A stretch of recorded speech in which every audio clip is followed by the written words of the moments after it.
This guy's body is completely covered in cursed runes and battle scars, and he's treated like garbage by his own team. But why? Born into a powerful family, branded a failure, he exists for one purpose only: to absorb the curses and wounds of the world's hero squad. The silver-haired princess orders him to strip yet another curse from the blonde hero. Crash obeys. His dark power rips the poison straight out of the hero's veins and dumps it into his own shattered body. His job is to take their pain, and he's not even worth a second glance. All of this while a colossal skeletal boss looms over them, ready to wipe humanity off the map. Then something goes wrong. The hero isn't fighting. He looks bored. He announces the world is finished and drops the bomb. His real power is regression. He's cracking open a gate to the past for himself and his three companions and leaving Crash behind to be slaughtered. When Crash begs for help, the hero smiles, cold and cruel, and hands him the truth like a knife to the gut. Crash was never a comrade. He was a disposable item, meant to be used until broken, then swapped out for a fresh version in the next timeline. And it wasn't just the hero. Every single member of that group owed Crash a debt written in blood. Abela, the Tower Witch, begged him to take her curses so she could keep casting. And when Crash, rotting from the inside out, went looking for something just to dull the pain, she attacked him. Mary Diana, the Empire's most powerful knight, made his days at the Academy a living hell. She beat him, mocked his Valheim roots, called him a liar, knowing full well he couldn't fight back. Sigrun, the very princess barking orders at him, turned on him in the final moment and defended the traitor hero without a second thought. Crash even gave up an eye for these people, and got nothing but silence and contempt in return. Pure rage floods through him as the weight of it all crashes down. His sacrifice meant nothing. His pain meant nothing. Refusing to be thrown out like garbage, he forces his broken body forward and fires the Black Hood, not at a curse this time, but at Arthur's regression power itself. The magic lunges forward, a dark hand closing around the hero from behind. Crash expects a lock. There is none. Arthur never treasured that power. To him, reliving the apocalypse over and over was its own curse, and in that moment, Crash understands. Arthur didn't just leave him behind. He handed him the one thing he wanted to be rid of, and used Crash to do it. Even this was one last job, but none of that stops him. Crash tears the time travel magic apart at the exact moment the giant scythe obliterates reality itself. Then, silence. Birds. Warm air. Crash's eyes snap open. No battlefield. No corpses. A soft bed. He bolts to a mirror and stares at his 10-year-old face staring back, wide-eyed, untouched, with no idea what's coming. The regression worked. The power is his now, but this time the disposable item remembers everything, and he will never be anyone's tool again. The world erosion is a phenomenon that corrodes the earth, dragging it into another dimension. After the event, drastic environmental changes occur, and they worsen with each new incursion. Between incursions, humanoid creatures emerge. They are known as the invaders of worlds. The moment they appear, their malevolent presence spreads terror. People run in panic as they watch the invaders devastate the villages. But there are humans who resist the erosion's advance. They fight against these invading monsters. Knights and mages are among those facing them right now. Together, they are called the Blue Generation. The hero whose body can seal curses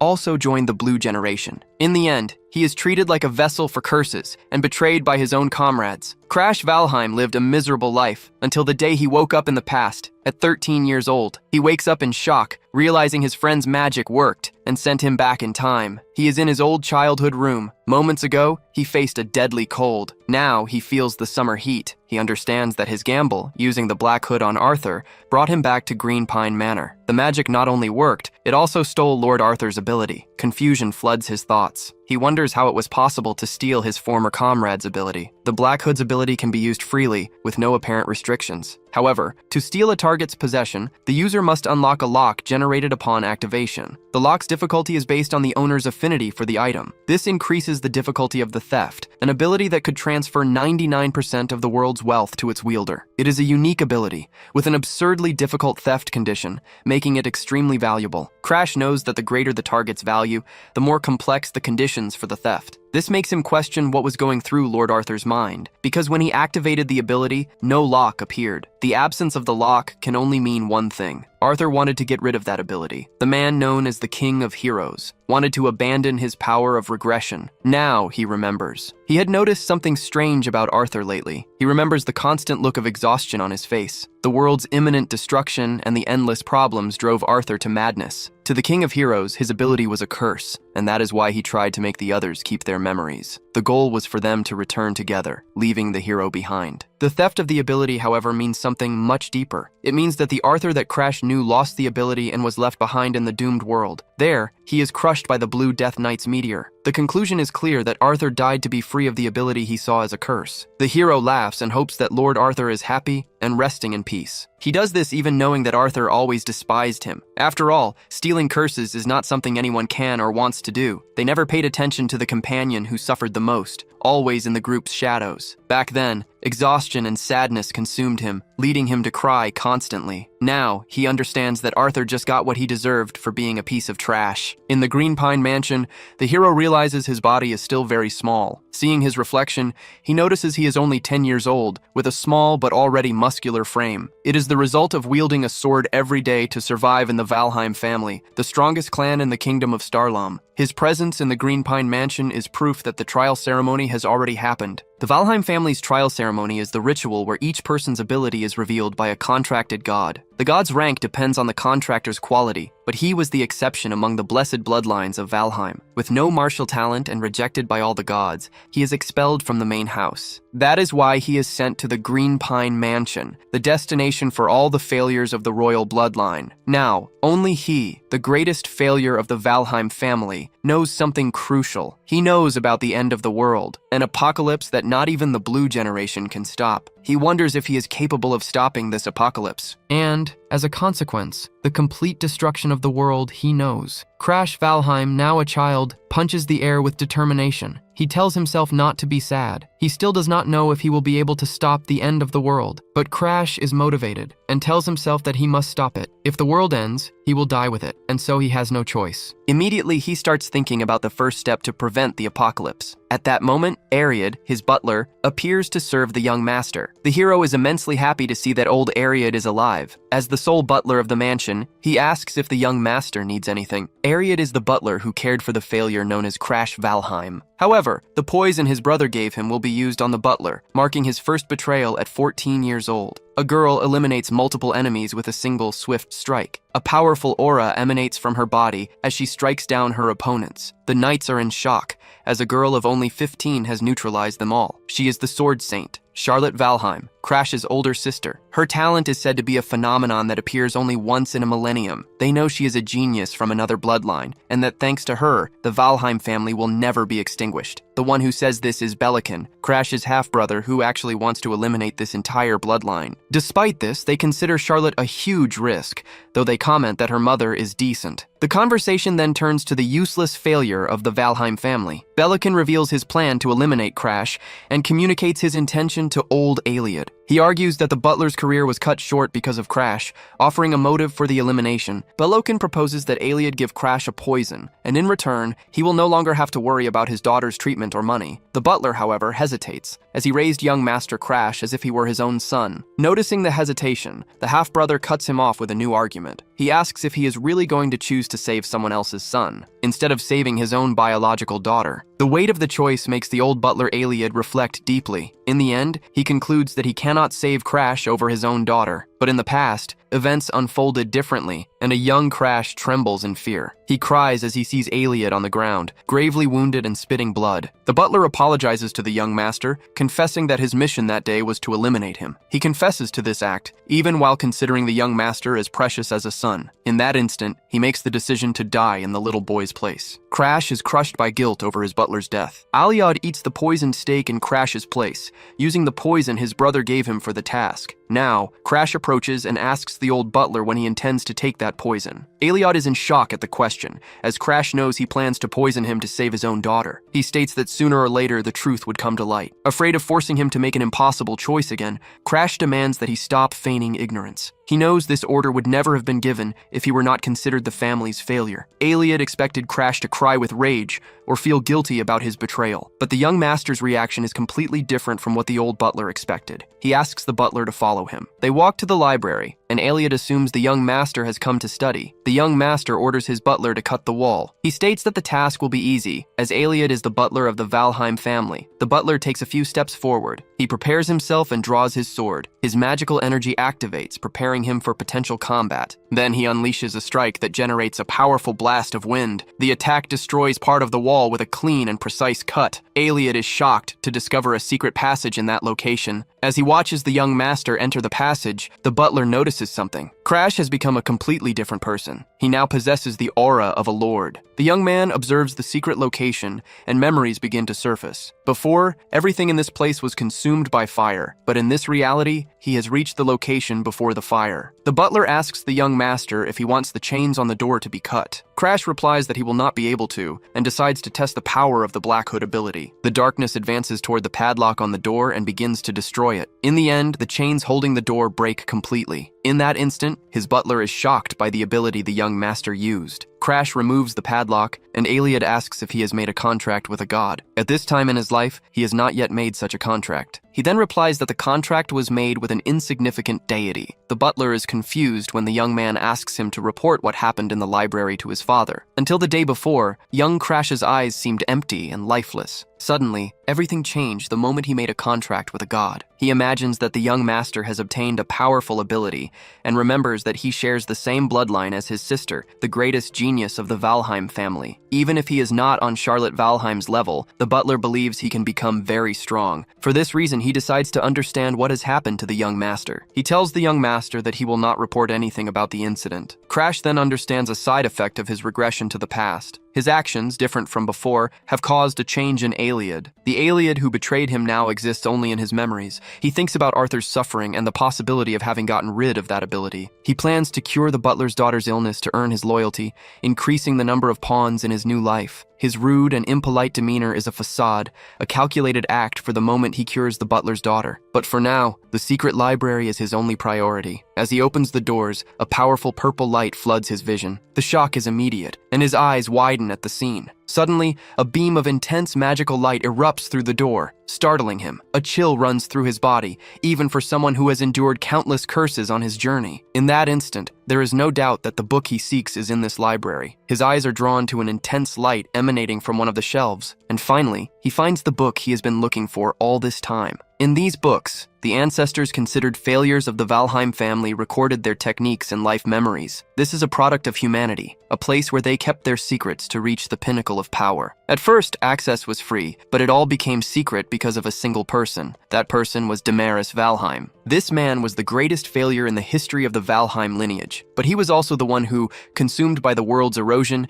became the strongest of all. The image shows his smile after being consumed by the erosion. Now, the secret book of his ancestors' greatest failure is in his hands. The story of Damaris Valheim, the family's greatest failure, unfolds. And yet he was the strongest in the entire history of the Valheims. At the height of his power, the most powerful warriors of the era challenged him. With his dehumanized hands and giant fangs, he created spheres of pure energy. No one was capable of stopping the monstrosity that was Damaris Valheim. All who faced him met their death. Extreme blood immersion venom. That was his ability. He incorporated the world's erosion into his own body, possessing the insane secret weapon to wield such power. Half of the book is burned, and he assumes that Damaris went mad as the erosion advanced. He remembers when he was struck by the curse of erosion, weakening it with the Black Hood and compensating with other curses. If the same principle applies to the devastation caused by the extreme blood immersion venom, and if he steals a curse that controls this advance, then he can acquire the strength of the erosion like Damaris, but without going mad from the consequences. In this way, he can become as strong as Damaris. Confidence grows within him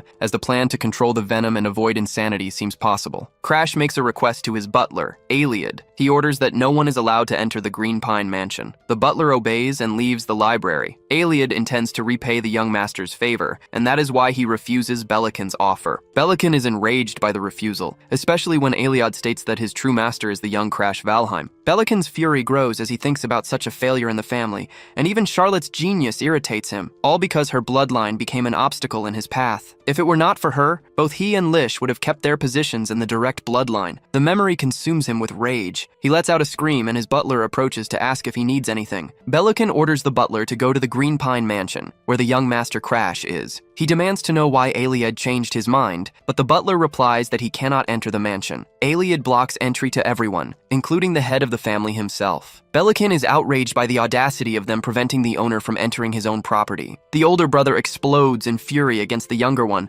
calling him an arrogant failure. Meanwhile, the hero meditates, releasing a large amount of energy in the process. He realizes he has reached the experienced beginner level. There are several stages of aura, and he is in the first, the user stage, as he has just learned to master it. The second stage is the experienced level, where most aura users are. He has barely reached the beginning of the path, while Charlotte, only 2 years older, is already an aura master. But not even his older sister's terrifying power was enough. In the end, she also gave in, as her power did not work against the erosion. Compared to his sister, Charlotte Valheim, he is nothing more than a beginner. The realization makes him question if he can really save the world at this rate. His older consciousness observes him, reminding him that he will only know the answer when he tries. He orders himself to stop lamenting, because before the regression he could not even use aura. Now the situation is different, even if he still cannot compare to his sister. He can get stronger with the secret art, a legacy left by the failures of his family. That is why Crash regains his confidence. He believes he can become stronger, and that it will be enough. His butler congratulates him for reaching the experienced beginner level. The protagonist responds modestly, saying it was nothing special. He then asks why the butler waited for his meditation to end. Aliad informs him that his fiancée, Bianca Hardenhearts, has arrived at the Green Pine Mansion. The news leaves Crash stunned. Bianca is known by a fearsome nickname, the White Demon. She was the leader who, as a pawn of the World Eaters,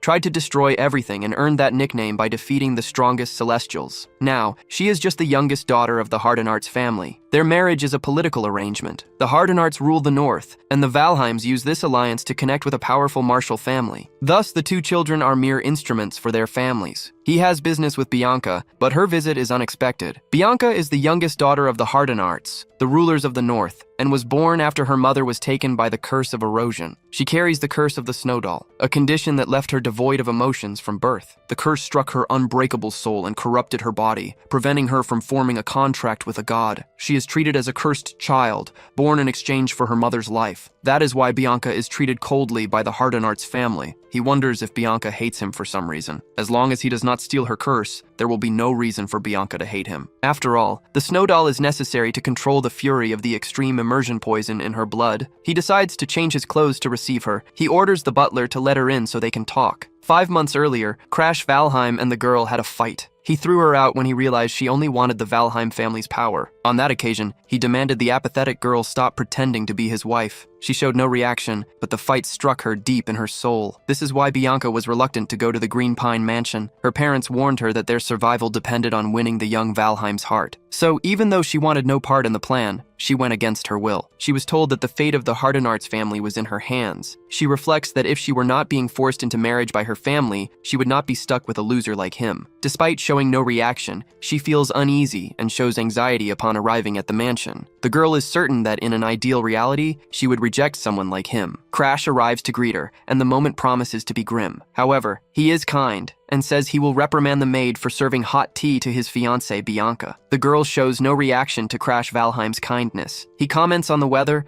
and invites her for a walk in the garden to see the flowers. He then asks a servant to bring macadamia cookies for them both. He tells Bianca the journey must have been difficult and that they need to see each other in person, since they are getting married. He observes that she speaks as if she is in front of a superior, not her future spouse. The girl notices he is different than before and finds this change strange. Before, his gaze was sharp, but now he seems like a completely different person. He observes the nature around them, commenting that the place is very peaceful. Faced with such strangeness, Bianca asks if he is really Crash Valheim. The two stare at each other the moment she asks the question. He controls his reaction to avoid giving himself away. He scratches his head, once again pondering what to say. The young master then asks if he is really so different from how he used to be. In that instant, he releases a murderous intent that Bianca perceives, and a sinister aura envelops him. She apologizes for bringing it up, and he realizes he has scared her. His memories of that time are a mess, and he does not remember how he treated her. Looking at her apathetic face, he recognizes Bianca's signature expression. It is the same expression she wore when he met his end at the Northern Frozen Sea Mansion. He tries to change the subject, revealing that he made a contract with God. The woman concludes that his personality changed because of this contract. It is then that he says he has a proposal for her. She asks if the proposal is to annul the marriage, now that he has made a contract with God. Crash interprets this to mean she does not want to marry someone like him, and that her desire to annul the engagement reveals her low self-esteem. However, the girl hears his assumption and neither corrects him nor denies the accusation. On the contrary, she affirms that she is his wife and declares that nothing will change that fact. He is genuinely surprised to hear Bianca say this without any trace of a lie. Crash decides to return to the main topic and talks about the ability he has awakened. He reveals that he intends to steal Bianca's curse for himself. She finds it strange that he wants to steal a curse that not even the greatest experts could break. She asks if he intends to handle the curse alone, and he confirms, wanting to use it to grant her any wish. She knows Crash is treated as a failure, and that a barrier exists between him and the main family. The girl deduces that he is tired of everything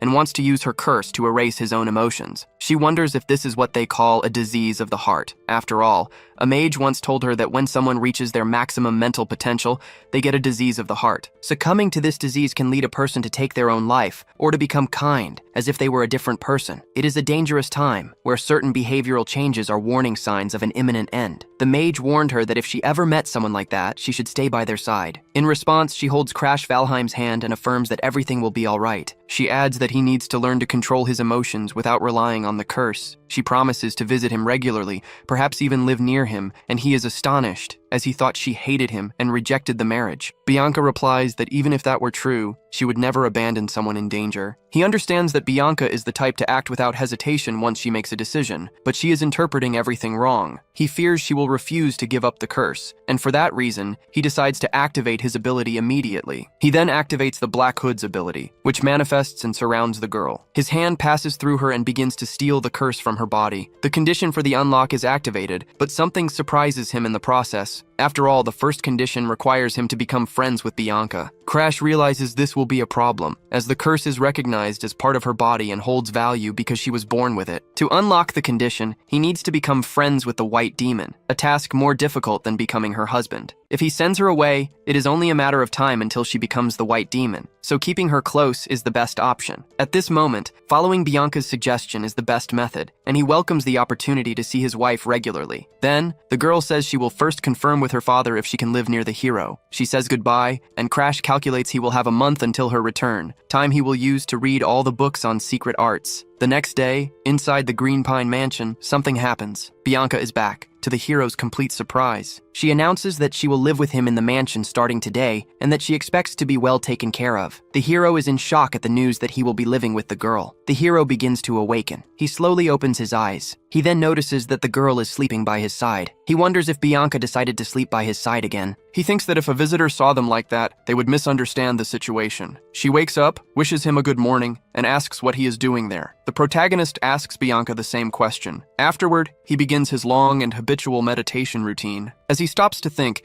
he realizes that months have passed since Bianca came to live with him. He remembers the day she arrived and announced she would be living with him in the Green Pine Mansion. When she was placed under his care, the hero was completely shocked. She was moving in because her family gave permission, without even consulting him. He thought about asking if she would be okay far from her family, since she was only 12 years old. But when you have no emotions, affection for family disappears, and she was indifferent. This turned out to be a good opportunity to befriend her and fulfill the requirement to steal the curse. It all happened in the summer, and now it is almost winter, with nearly half a year having passed. The opening of Reincarnation Academy, established by the 4 great kingdoms and the Empire, is approaching. It trains people capable of opposing the erosion of the world, accepting students between 15 and 20 years of age. Before his regression, it was this academy that produced countless members of the Blue Generation. It was because of that scum that he died, and the mere memory fills him with rage. Because he knows their weaknesses better than anyone, he will steal their skills. He turns 14 next year, and only 365 days remain until enrollment. That is why he must grow stronger by then, stealing the skills he needs. He is beginning to hit the limits of his talent, which restrict him to the level of a novice, the first step toward becoming an expert. His only choice is to steal Bianca's doll curse as soon as possible and learn to use the blood immersion poison. He enters the room and finds Bianca, who is waiting for him, reading a book. Bianca states that she cannot leave Crash Valheim alone. She follows him everywhere as if he were a helpless chick. He wonders when she will finally see him as a friend, which is necessary to meet the condition for stealing the curse. Crash considers asking her out, hoping to build the necessary affinity. At that very moment, his butler informs him that an invitation from the Starlight Sanctuary has just arrived. The Starlight Sanctuary is an annual gathering for the youth of the Starlon Kingdom, an event for socializing and forging connections. He vaguely recalls the event and thanks Iliad for the explanation. Because he was confined to the Green Pine Mansion before his regression, his memories of the event are hazy. Despite this, he accepts the invitation. He suspects a certain person will be there and decides to go, also to keep the promise he made to his butler. He announces that he will go to the Starlight Sanctuary with Bianca and asks Iliad to notify the necessary people. Bianca warns him that the the other attendees at the Starlight Sanctuary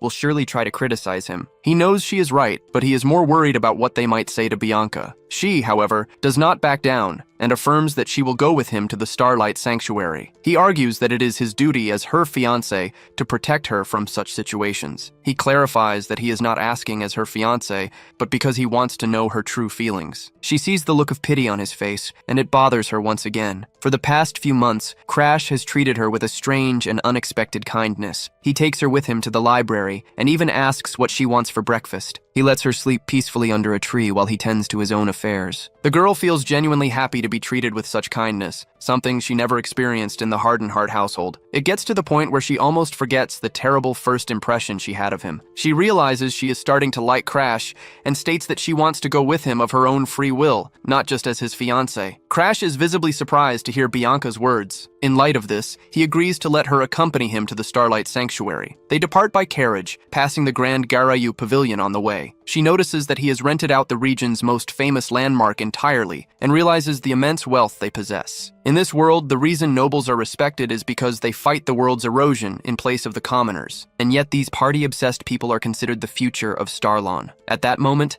the hero and his fiancée Bianca arrive and enter the hall. He doubts there are many decent people in the Star Sanctuary. As soon as they enter, comments arise about him being the family's useless son and her, the cursed woman of the Northern Conqueror. Being in the middle of these false nobles will not be effective, until someone gets excited by Valheim's arrival, considering him interesting and different from the others. This proves that there are some true nobles in this place. This is Tigreso Barak Hogma. At his side is the elf Amelia. And finally, the third is the wood archer Anix Glazer. Together, the trio will be known as the heroes of Starlon. The reason for their interest in him is specific. The hero is certain it is because of Charlotte, Crash's older sister. She commented that many praised her dress and that no one in the sanctuary is capable of defeating her in combat. Charlotte found the gathering very boring and boasted excessively. Judging by the atmosphere, the hero realizes his sister has already caused trouble and decides to leave the sanctuary as soon as possible. In that instant, Bianca pulls on his suit to get his attention. She tells him not to mind what people are saying, but he replies that he is actually thinking of his sister. He claims he does not care about the insults and notices that she, also a target of their scorn, worries more about him than herself. Suddenly, they overhear people talking about the couple, referring to them without using their names. When the young master and his fiancée Bianca approach, everyone falls silent. They announce the arrival of Lord Darling Danfilion to the Star Sanctuary for the gathering. The center of attention from the Alchemy Castle Darling appears. He is the strangest among the eccentric nobles. The protagonist's body is covered in curse marks. A person tries to touch his body, asking why he is like this. The same person comments that this type of curse erosion can be resolved in a certain way. She claims she can cure him and asks if he is interested in being her test subject. Seeing he has no energy to respond, she assumes he accepts the proposal. She states that the healing session will begin immediately. The woman then does something that makes Crash's eyes go wide. She approaches slowly, intending to kiss him on the mouth. The hero stops him. The figure before him is the Lord of the Alchemy Castle, Darling Danfilion. It is the first time he meets the man who will later be known as the King of Alchemy. In the present, he charms everyone at the ball. The hero cannot believe this attention-addicted stalker is in a place with so many people. The hero then approaches Bianca, seeking help to deal with the situation. She continues eating and responds apathetically, saying she will stay exactly where she is. The hero approaches Darling to start a conversation, but the alchemist does not recognize him. However, when the young man introduces himself as Crash Valheim, the name sparks a faint memory in Darling. Then the memory clicks into place. He is Charlotte's younger brother, and the resemblance between them is remarkable. Realizing the connection, the nobleman is fascinated by the fact that he is Charlotte's brother. Darling asks if he has some business with him, and speculates that his clothes must have caught the boy's eye. The hero ignores the taunt and changes the subject, revealing that he knows about Darling's research on the world's erosion. The revelation instantly piques Darling's interest in the boy. Darling remarks that he is quite a provocative boy. He states that his interest is piqued, and the two withdraw to a private room, closing the door behind them. The future King of Alchemy asks Crash his age. Darling picks up 2 swords as the hero answers that he is 13 years old. The alchemist remarks that he looks young, but his aura is completely at odds with his age. Internally, he feels like an academy veteran, so he decides to get straight to the point. The King of Alchemy orders him to say everything he has to say. In that moment, the protagonist grips his sword and begins to tremble. His eyes widen as he witnesses a bewildering sight. The King of Alchemy strikes with his sword, and the boy parries at the last second. He then dodges and asks what Darling is doing, questioning the sudden attack. Darling replies that since he is Charlotte's brother, he wants to test his skills first. This deeply irritates the protagonist, who wanted to get straight to the point. Darling asks what he has to discuss, stating that he is listening to the proposal. The hero prepares to attack, and a dark aura forms around him. The sight surprises Darling, who had considered him a useless boy with no skills whatsoever. The hero states that he trains every day,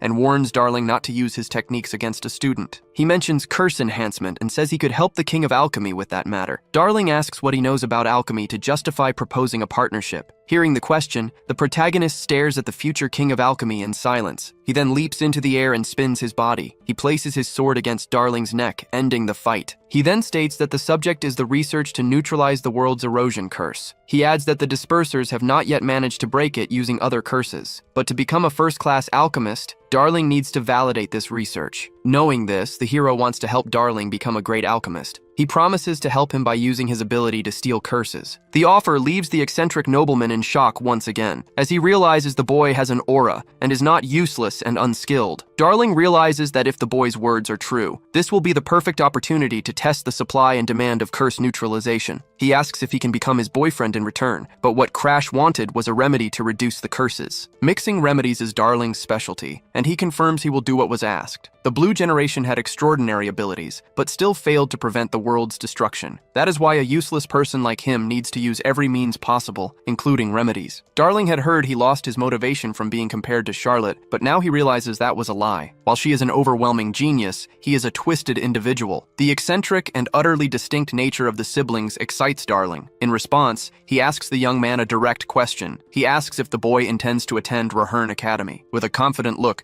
the young man affirms that he obviously will. The answer leaves the future king of alchemy completely enchanted. He declares that he will mix the remedies for the curse and is very excited to cooperate with Crash. Crash, however, has one more request. He mentions the discoloration disease, an incurable condition that darkens the victim's skin until death. The young master then orders him to create a cure for this curse. The alchemist, however, states that the disease is incurable and that creating a cure is impossible even for him. Coming from the future, Crash knows that Darling will eventually find the cure. Darling clenches his fists and considers a response. Crash insists that he will be able to find a cure for the curse. Darling replies that the insistence wounds his pride a little. Despite this, the two shake hands and seal their promise. Crash asks that the remedy be sent to the Green Pine Mansion, and Darling promises to deliver it in person. He cannot stop thinking about how deeply Crash loves his sister Charlotte. Darling then confesses that the spot by his side is vacant and that he would like to be his boyfriend. He admits the boy is still a child, but confesses that he also likes men. Hearing the alchemist's confession,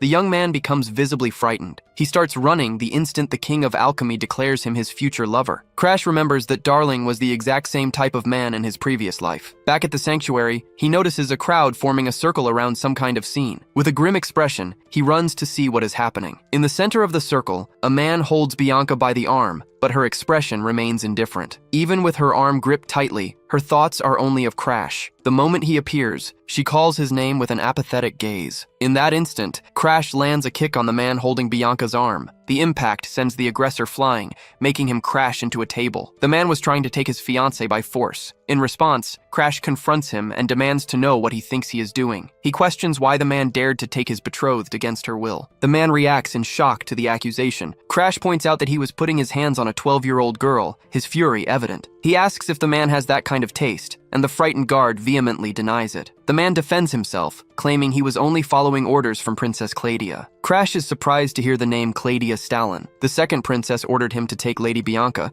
and since she resisted, he had to use force. Bianca watches everything in silence, and Crash decides to believe the man's story. After all, she is the youngest daughter of the Hardenhearts, the rulers of the North, and the curse has tarnished the family's reputation among the nobles. Crash wonders why the princess would go to the trouble of summoning Bianca personally. He is certain that something is wrong. He searches for the real reason behind the princess's order. Then another connection forms in his mind. Someone close to the princess. The memory of that malicious boy's face surfaces. It was Anix, the man who obsessively stalked his sister. Even after his defeat at the Star Sanctuary, Anix's hatred and sick admiration for Charlotte persist. Anix knows he can never defeat Charlotte, so now his sights are set on him. Crash now understands the stalker's plan. With the truth in mind, Crash turns back to the guard. His attitude changes completely, and he allows the man to carry out his task. However, he sets one condition. He wants to see Lord Annex, not the second princess. He states that the guard serves the princess without knowing who is really pulling the strings, and so, he and Bianca head to the meeting with the princess and Lord Annex. The two of them walk down the hall towards their destination. On the way, Crash reflects on why Bianca refused the order. He is able to unravel the plot because he has lived through all this before, but Bianca, at only 12 years old, should not be able to sense the danger. He then asks his fiancée why she disobeyed the princess's summons. She replies that she was only obeying his order to wait in that spot. Crash Valheim smiles, realizing the girl's total innocence. He pats her head and tells her she did a good job. Suddenly, Annex starts to laugh. He is surprised to see the protagonist arrive. Crash says he came to see him, and Annex is pleased with the answer. The order was to allow young Master Crash inside the moment he arrived. The protagonist realizes the order was meant for Tegreso, Barak Hogma. He wonders who considered him such a skilled dual-wielding swordsman,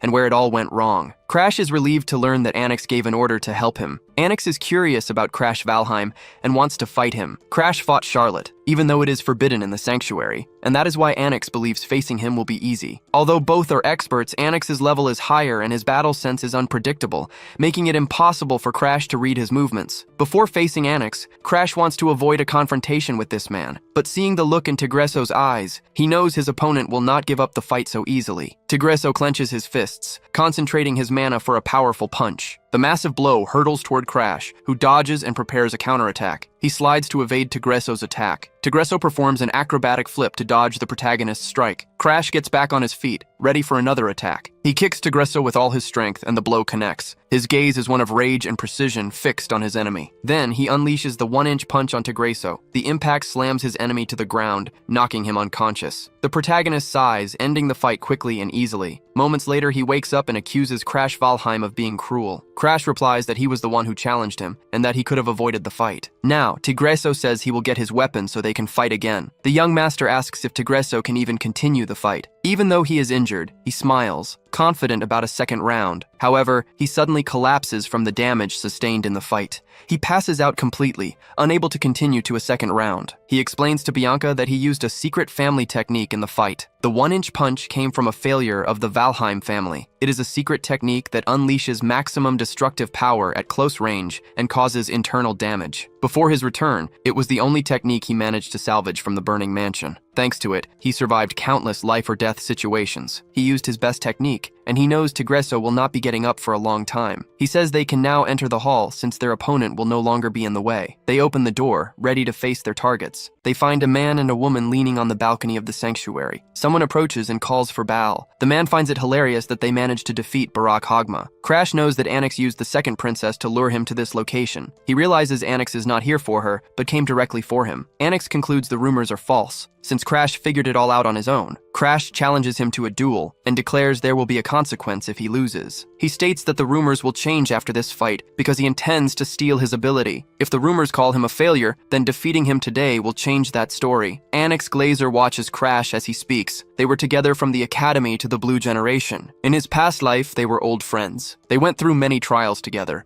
but that friendship only existed because Crash was useful to Glazer, and that usefulness was revealed for the worst possible reason. The moment came when everyone in their group died, leaving Crash in complete despair. He begged Annex Glazer for help. Annex knew that if anyone found out the trap was his fault, he would lose his place in the Blue Generation. Crash said that if he was the only one to survive, no one would have to know the truth. He argued that the internal power struggles were complicated, and that Annex would be expelled because of a single incident. Upon hearing all that, Annex made his decision, because he did not want to be expelled. He would blame it all on Crash since everyone hated him, and the truth about the incident would be forgotten. In response, Annex thanked Crash for being his friend until the end. Crash was hanging from the edge of a cliff, blind with rage against Glazer. He screamed that he had only been with Annex from the start because of Charlotte, and that the tragedy happened because he was distracted by his desire to marry her. Glazer retorted that this was the exact reason he hated Crash Valheim. He accused him of having no talent, but possessing a sharp intuition that always got in his way. And since Charlotte was getting married, their relationship would end that day. Annex said that maybe this was for the best for both of them. After all, Charlotte would not want a funeral on her wedding day. Crash's strength gave out, and he let go of the rock he was holding. As his body fell from the cliff, he wondered if his life would end like this, until someone grabbed his hand. It was Arthur, and the two of them ended up on the same team. However, that was the beginning of an even bigger catastrophe. After that, Anix was expelled from the Blue Generation because of Arthur's testimony, and in his desperation, he tried to marry the princess. Back in the present, Anix comments that Crash's face and way of speaking are identical to Charlotte's. Hearing this enrages the hero as he remembers the past and sees that his enemy has not changed at all. He orders Anix not to speak his sister's name so casually. With power concentrated in his hands,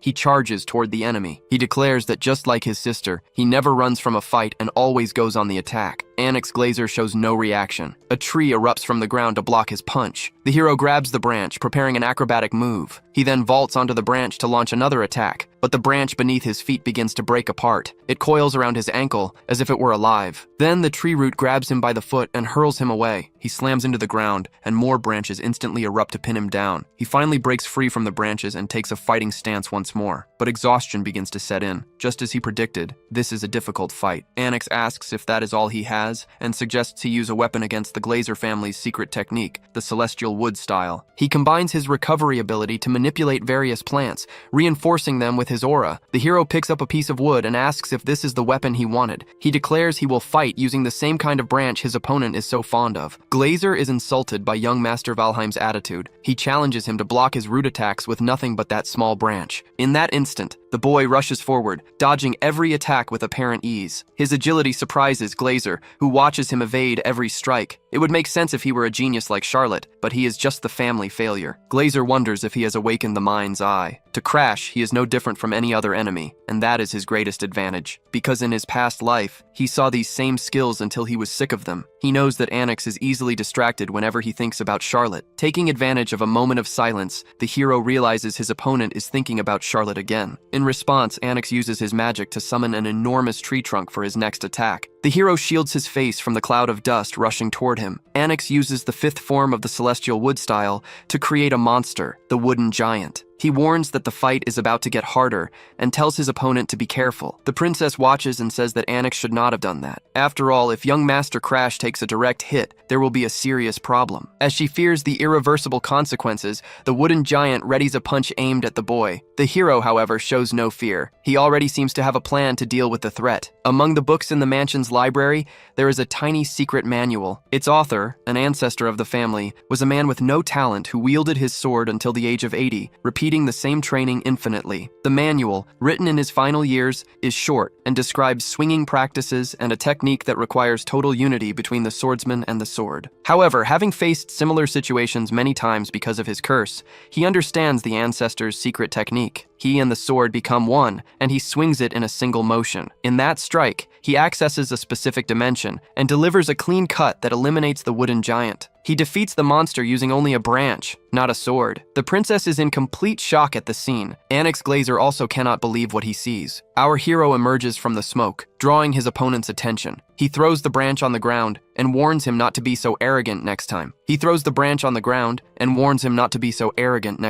The enemy then collapses to the ground with no strength to keep fighting. However, our hero is also exhausted after eliminating the Wooden Giant. His plan was to hold back just enough to make stealing the skill easier, but he used all his strength, and now he cannot move a muscle or even speak. Bianca then appears, hugs him, and says she will help Crash. She presses hard on his chest, as if trying to stop him from choking. At this rate, Crash will die, and the others ask her to stop. A man then puts him on his back and takes him to the infirmary. Everyone in the hall erupts into commotion upon realizing he defeated Anix in combat. Rumors spread quickly about the family's good-for-nothing who defeated a noble. No one had planned for something of this magnitude, and the boy will become a celebrity when he wakes up. Besides, something interesting also happened during the fight. Anix's expression worries him, giving him a bad feeling that something is about to happen. The King of Alchemy then states that he cannot die before helping with his research. Our hero wakes up and, a while later, returns to his training. A week passes since his return from the Star Sanctuary. He recovers from the damage of the sword, aware that his condition would be worse than Anix's if he had used it any longer. If he had not passed out, he could have finished the preparations to steal his opponent's ability. And Crash has two ways in mind to do this. The first method is to unlock the Black Hood's padlock,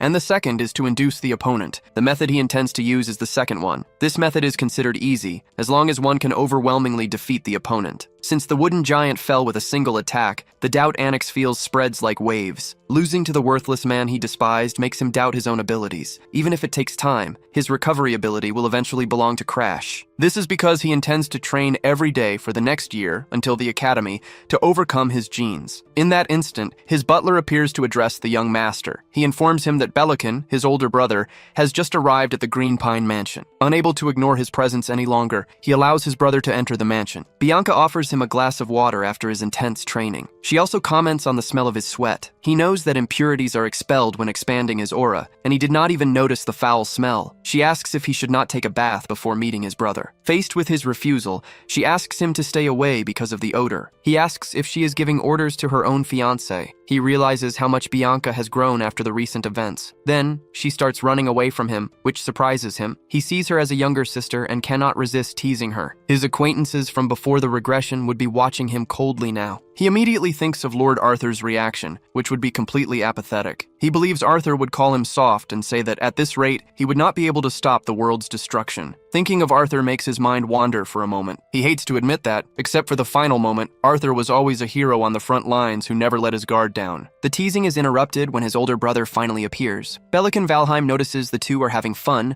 and accuses his brother of flirting with his fiancée. The protagonist replies that everyone needs some time to have fun. He reflects that the boy, who was once so scared he would not even make eye contact, now stares at him directly. He confirms that the rumors about defeating Onyx have spread and asks the reason for his visit to the Green Pine Mansion. He replies that he heard the academy will accept students based on exam results instead of status. In response, the protagonist states that his brother should start preparing. Insulted, Belican realizes the boy is deliberately provoking him. Even the strongest empire in the world fears the Valheim family and does not dare to attack the kingdom of Starion. His family is on a completely different level from the other noble houses, and he is a direct descendant. He finds it absurd that his brother tells him to prepare for the exams, and is unimpressed by the victory against Onyx. He replies that it is natural for a commoner to worry about what can be gained at the academy. Seeing that his brother does not react with offense, he asks what kind of attitude this is. He reveals that he came to the Green Pine Mansion to deliver an order to his younger brother. The order is to stop the world erosion that occurred on Mount Garelac. The young man argues that he is only 15, but his brother replies that he will accompany him as a guardian and tells him not to be afraid. He realizes his brother wants to test his strength and keep him under control, and so he agrees to go along. He is more accustomed to fighting the corrosion than to living a peaceful life. Even if it is a trap, he has a plan. He informs Bianca that he will be away to handle the corrosion mission and asks her not to follow him. She replies that she will not follow him and calmly obeys. She comments that it is absurd to send a 13-year-old child to handle this type of mission. Upon hearing the words of the cursed princess, his older brother complains. He protects his fiancée, saying that his brother should not take the words of a 12-year-old child seriously. This statement directly insults his brother's intelligence. The brother reacts with fury to his words. He turns his back and leaves, offended by his younger brother's provocation. Then he tells Bianca that she did a good job, even without knowing exactly what she did. He adds that even without understanding, the lady will be happy with the result. As he strokes his fiancée's head, she asks him not to faint again. He picks up his weapon and states that he is leaving for the mission alongside his brother. The world corrosion is a phenomenon where the world is invaded by another dimension, causing new species to emerge. Over time, drastic changes occur in the environment, and the corrosion expands. This results in entire areas transforming into otherworldly landscapes, like Mount Garelac, which rotted. The area is classified as a 3-star corrosion, and the purification team reports that the work will begin after the boss is defeated. The 3-star level is a challenge that would trouble even an experienced order of knights. Despite appearances, Belican is a high-level expert, capable of defeating the boss of the corrupted zone with ease. At this moment, however, he makes a request to his brother Crash. He says that he brought him here so that he, a low-level specialist, can gain some experience. Crash pretends to believe him, but he knows his brother has a hidden motive. The reason he followed him, even while aware of the pressure being applied, is to test a temporary solution for his own power surges. In that instant, they strike down a bizarre insect from the corrupted dimension. The knights comment that at this rate, the combat will never end. Crash points to a headless, corroded creature covered in teeth and warns that they must protect their bodies with aura because its bite causes swelling. The knights ask if Crash has ever fought in a corrupted world before. One of them observes that it is already strange for a 13-year-old boy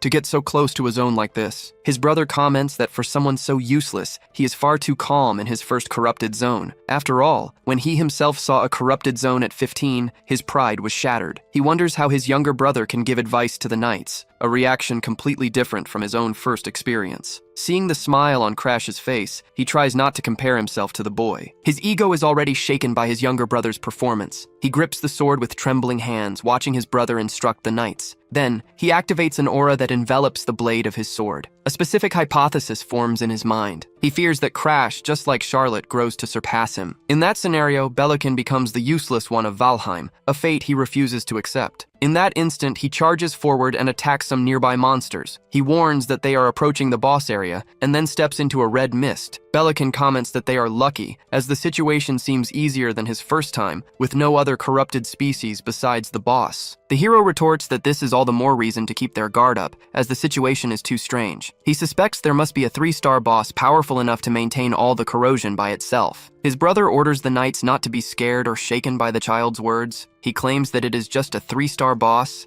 and that they will finish this to return as quickly as possible. The hero tries to focus on the task until a vision leaves him completely paralyzed. Thanks to the extreme immersion poison in his blood, he can see the energy of the corrupted world more clearly than before the regression. He holds the mask, aware that he needs to swallow this reality. The tension mounts as the decisive moment approaches. Amidst the smoke, his body contorts and a violent nausea hits him. He vomits a large amount of vital fluid, the process leaving him severely injured. Someone asks if Lord Crash is alright, but his brother interferes, saying he just stumbled from overexerting himself. The protagonist assures them he is fine, admitting he did not expect to vomit. But the corrupted energy acts like a poison, so this reaction is expected. He has no other choice. He masters the extreme immersion poison in the blood, as instructed in the secret manual, and now tries to fuse his aura with the energy. His aura circulates like a great river, absorbing the corrupted energy and creating a new color, a hue that cannot be overwritten. This is the side effect of the surge, a consequence that leaves him terrified. He knows that under normal conditions, he would not have endured such an ordeal. He begins to channel his aura to use a secret technique from the Seishukan, a place he believed had been erased from history. One day, a blind ancestor discovered a secret archive, but due to his blindness, he could not read what was written. He had no choice but to seal the place, leaving behind a single manual to ensure no one like him would ever emerge again. The name of this technique is Sixth Sense. The hero makes his aura circulate intensely as he activates the blind ancestor's technique. It is an extrasensory perception, capable of detecting all sensations through the aura. For now, he cannot discern details, but it is enough to know where he is. He perceives that the world around him is now free from the surge's influence. He sees the surge retreat, and understands that with the sixth sense he is able to overcome it. The protagonist wipes the rest of the vital fluid from his mouth,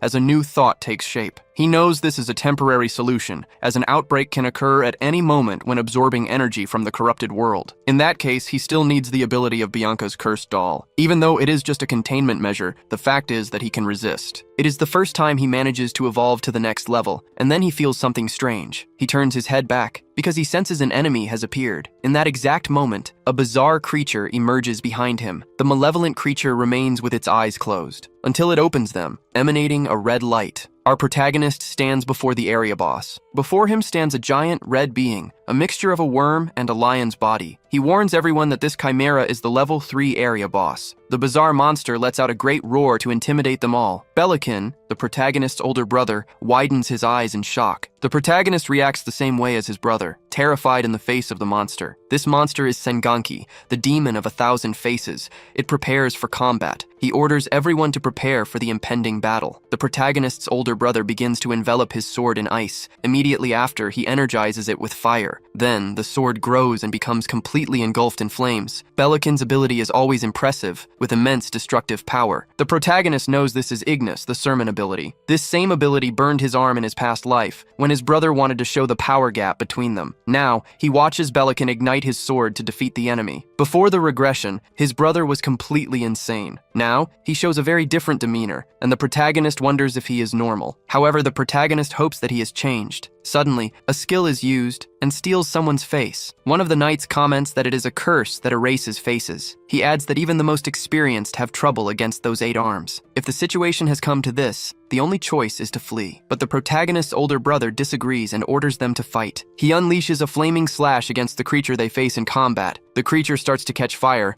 and its many faces express the monster's agony. Then, the creature falls to the ground after receiving the powerful flaming strike. Bellican shouts at them not to give up, because he is creating an opening. The knights at his side are surprised by his leadership. As expected, even the boss is powerless against him. The protagonist wonders if someone has died, since he cannot find him anywhere. He realizes his brother's gaze is fixed on the thousand-faced demon, not on him. His older brother is completely focused on the area boss. At this critical moment, a vital fluid pours from the monster's eyes like tears. Its many faces shed the vital fluid, crying in agony. The protagonist is certain that something is wrong with the monster. He knows that at this rate, the situation will become dangerous for the group. Immediately after, his older brother leaps onto the creature, preparing another attack. Belican feels the immense pressure emanating from the creature. He knows they must eliminate the demon now, before some anomaly occurs. He orders all the knights to attack at once, and he himself charges into the fight. The creature absorbs his aura attack, which has no effect at all. He orders his knights to launch the next attack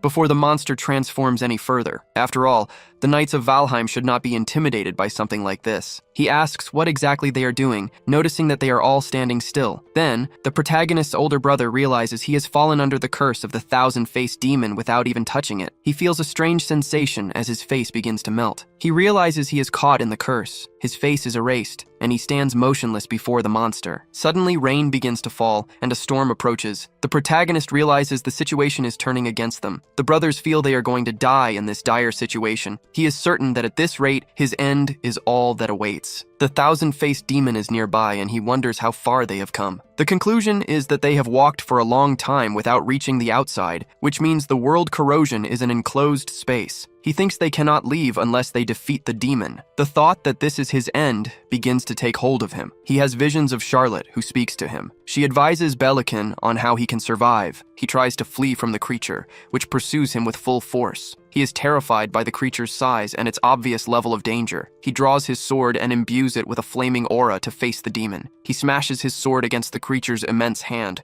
starting a clash of brute force. At that moment, the rain grows heavier. It falls without end, soaking the entire area. He falls to the ground, overcome with despair. The damage from the battle hinders his recovery, but his brother drags him by the legs to pull them out of the danger zone. In the distance, they watch the knights still fighting the thousand-faced demon. Belican wants to go back and help, but right now they are in no condition to fight. He reflects on the battle and the immense strength of the enemy they face. After the difficult fight against the monster, his brother retrieves his sword. Belican grinds his teeth, hopeless in the face of the corrosion that surrounds them. Seeing the monsters all around, he feels they will not make it out alive. He is certain that at this rate, the end is all that awaits them. With the thousand-faced demon nearby, he asks how far they still are from the exit. His brother replies they have walked for a long time without finding a way out, suggesting the world corrosion is an enclosed space. He concludes they cannot escape unless they defeat the demon. But in that instant, Crash Valheim reveals he has a way to win this fight. His brother says he has a secret technique that Charlotte taught him. This same secret technique is how he was able to fight Annex of the Star Sanctuary. Apparently, Charlotte had special feelings for the brothers, perhaps from the very beginning. Belican asks his younger brother if he can really defeat the demon with this technique. Instead of just avoiding the enemy and wandering lost through the corrupted area, they decide to take the risk. He understands his brother's doubt, but still extends a hand to help him. He then asks his brother if he trusts their sister's ability. Belican replies that Charlotte is a genius, and so he trusts her ability. But if they fail, it will be the end for both brothers. Crash smiles and declares that there is no way he will fail. They stand in a terrible place, ravaged by the world corrosion. The two brothers await the demon's approach. He asks his brother if the Ignis ability is ready. His brother confirms and says they will begin the plan. Crash rises and steadies his stance. A powerful aura emanates from him, completely enveloping his body. He closes his eyes and concentrates to activate the ability. Belican is stunned as he witnesses his younger brother's mature aura. Crash Valheim's sword expands,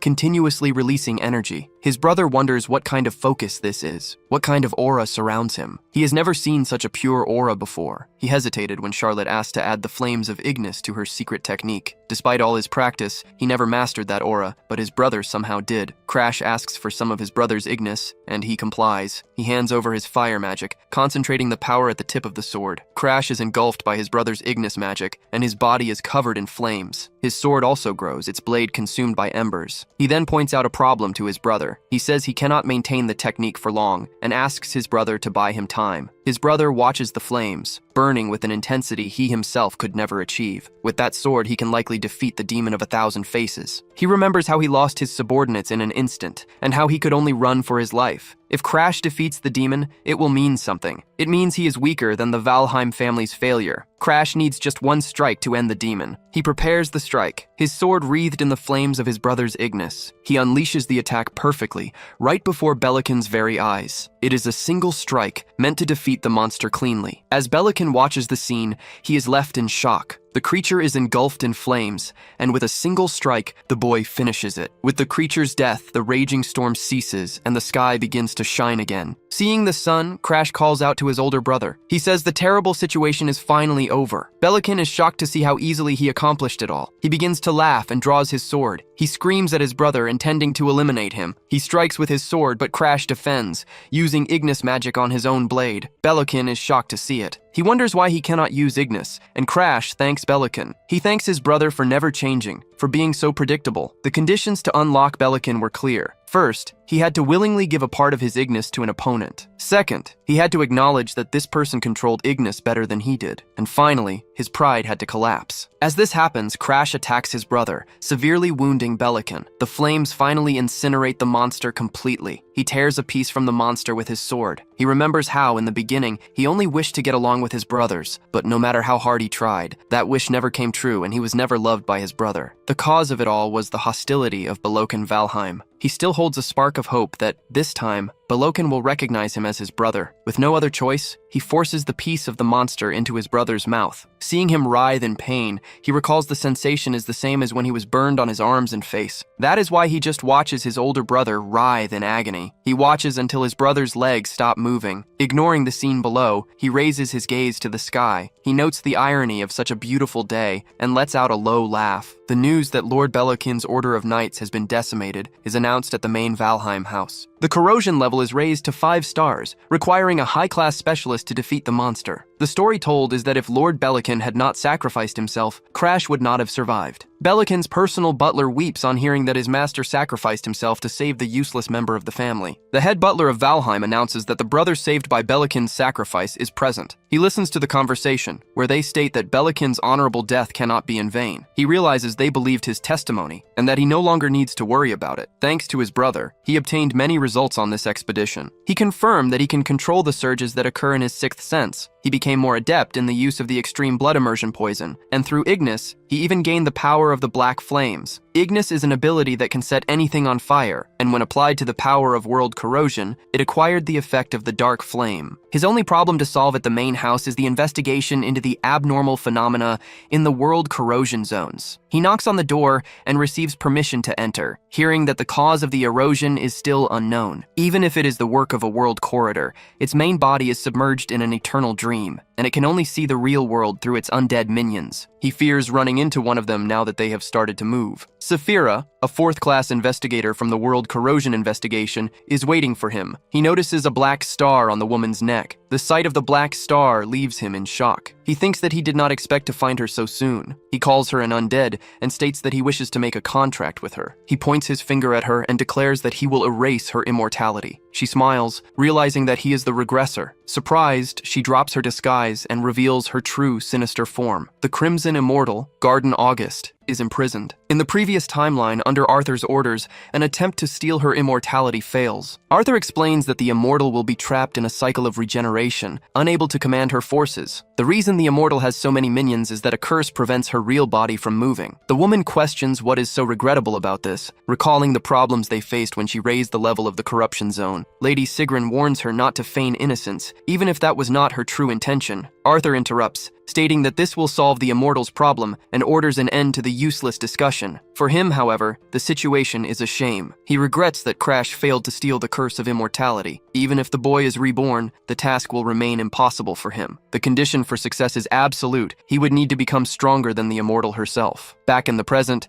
the woman smiles and asks if he is the regressor. She reveals her true face and declares she has found something completely useless. He responds by asking why she believes he is the regressor. She explains that a mere child proposing such a bold deal can only be a regressor. She accuses him of lying since a regressor trapped in the gears of time could not eliminate a being who transcends time itself. The boy points his hand, his ability active, and assures her he is not lying. After all, his ability is capable of stealing her immortality. He uses the Black Hood's ability, and a purple spectral hand envelops the woman. She clenches her fist, beginning to manifest her own energy. To find someone capable of eliminating her, she continued to increase the world's corrosion. And now, someone capable of stealing her curse of immortality finally appears. He presents his condition. He needs her help to become stronger. He explains that the ability can only be activated when he becomes stronger than her. He would become her disciple, and in return, she would sell her own soul to be free of the curse. Crimson Garden. August promises to make him the strongest man in the world and accepts the deal. It is absurd to be dominated this way by her aura alone, without her true body present. Crimson Garden is powerful enough to rival Arthur and his strongest subordinates. Even if he must borrow the power of a corruptor,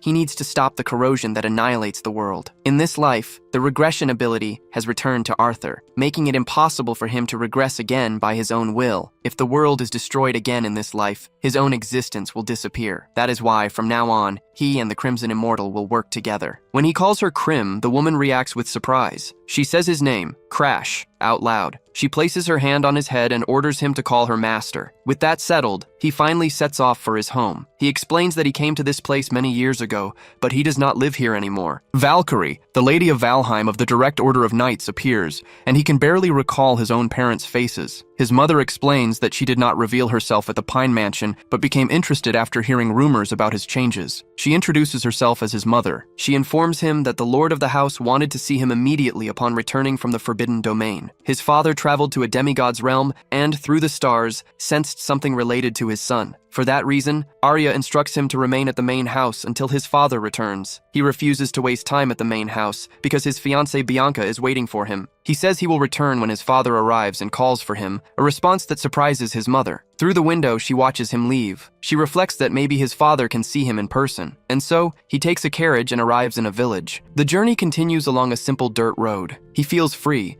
believing he will not have to return to the house of Valheim for some time. The woman calls him an ill-mannered disciple and demands he open the door for her. Seeing her in the form of a red tree, he comments that the color is too conspicuous. In response, she transforms into a black crow and says she will change her color as many times as needed. She teases him, saying she is now a black crow, the same color as his eyes. She reveals that her true body cannot move and calls him a foolish regressor. He is an incomplete regressor, using the ability of the true Arthur, but he keeps this secret from Crim. Finally, they arrive at the Green Pine Mansion. He warns Crim to be nice to a white chick who lives in the mansion. She finds it strange that there would be a chick in a mansion. At that moment, Bianca appears dressed as a white bird to welcome him. Crim realizes the white chick her master warned her about is actually his wife. Ariad also appears, and he asks if anything out of the ordinary happened. He informs him that a letter from Darlin Danfelion has arrived. In the letter, Darlin says the discoloration medicine is ready and that he prepared it quickly. He orders Ariad to treat Darlin very well should he visit the mansion, because he is a benefactor. The butler reveals that Bianca was worried about him the entire time he was away. Her concern grew when she heard he was involved in the corrosion incident. She even asked for a carriage to be prepared for her. He realizes that he has not checked Bianca's condition recently. Finally, the first condition for Bianca's friendship is fulfilled. The first condition is unlocked, greatly surprising the hero. She asks if there is something wrong with her face. The hero denies it and says he just wanted to introduce a new friend. He introduces the creature as Crim, and the girl takes it in her hands without hesitating. She hugs it tightly as if it were a stuffed animal. The hero tries to warn her that Crim will not like the gesture. Now he wants to figure out how to unlock the lock on her friendship. Normally, an important person is a family member, a friend, or a lover, and the last option seems the most likely. Then she releases Crim, who flies off completely disoriented. However, the hero does not want to become the lover of an emotionless Bianca. These were not the conditions before his regression, and besides,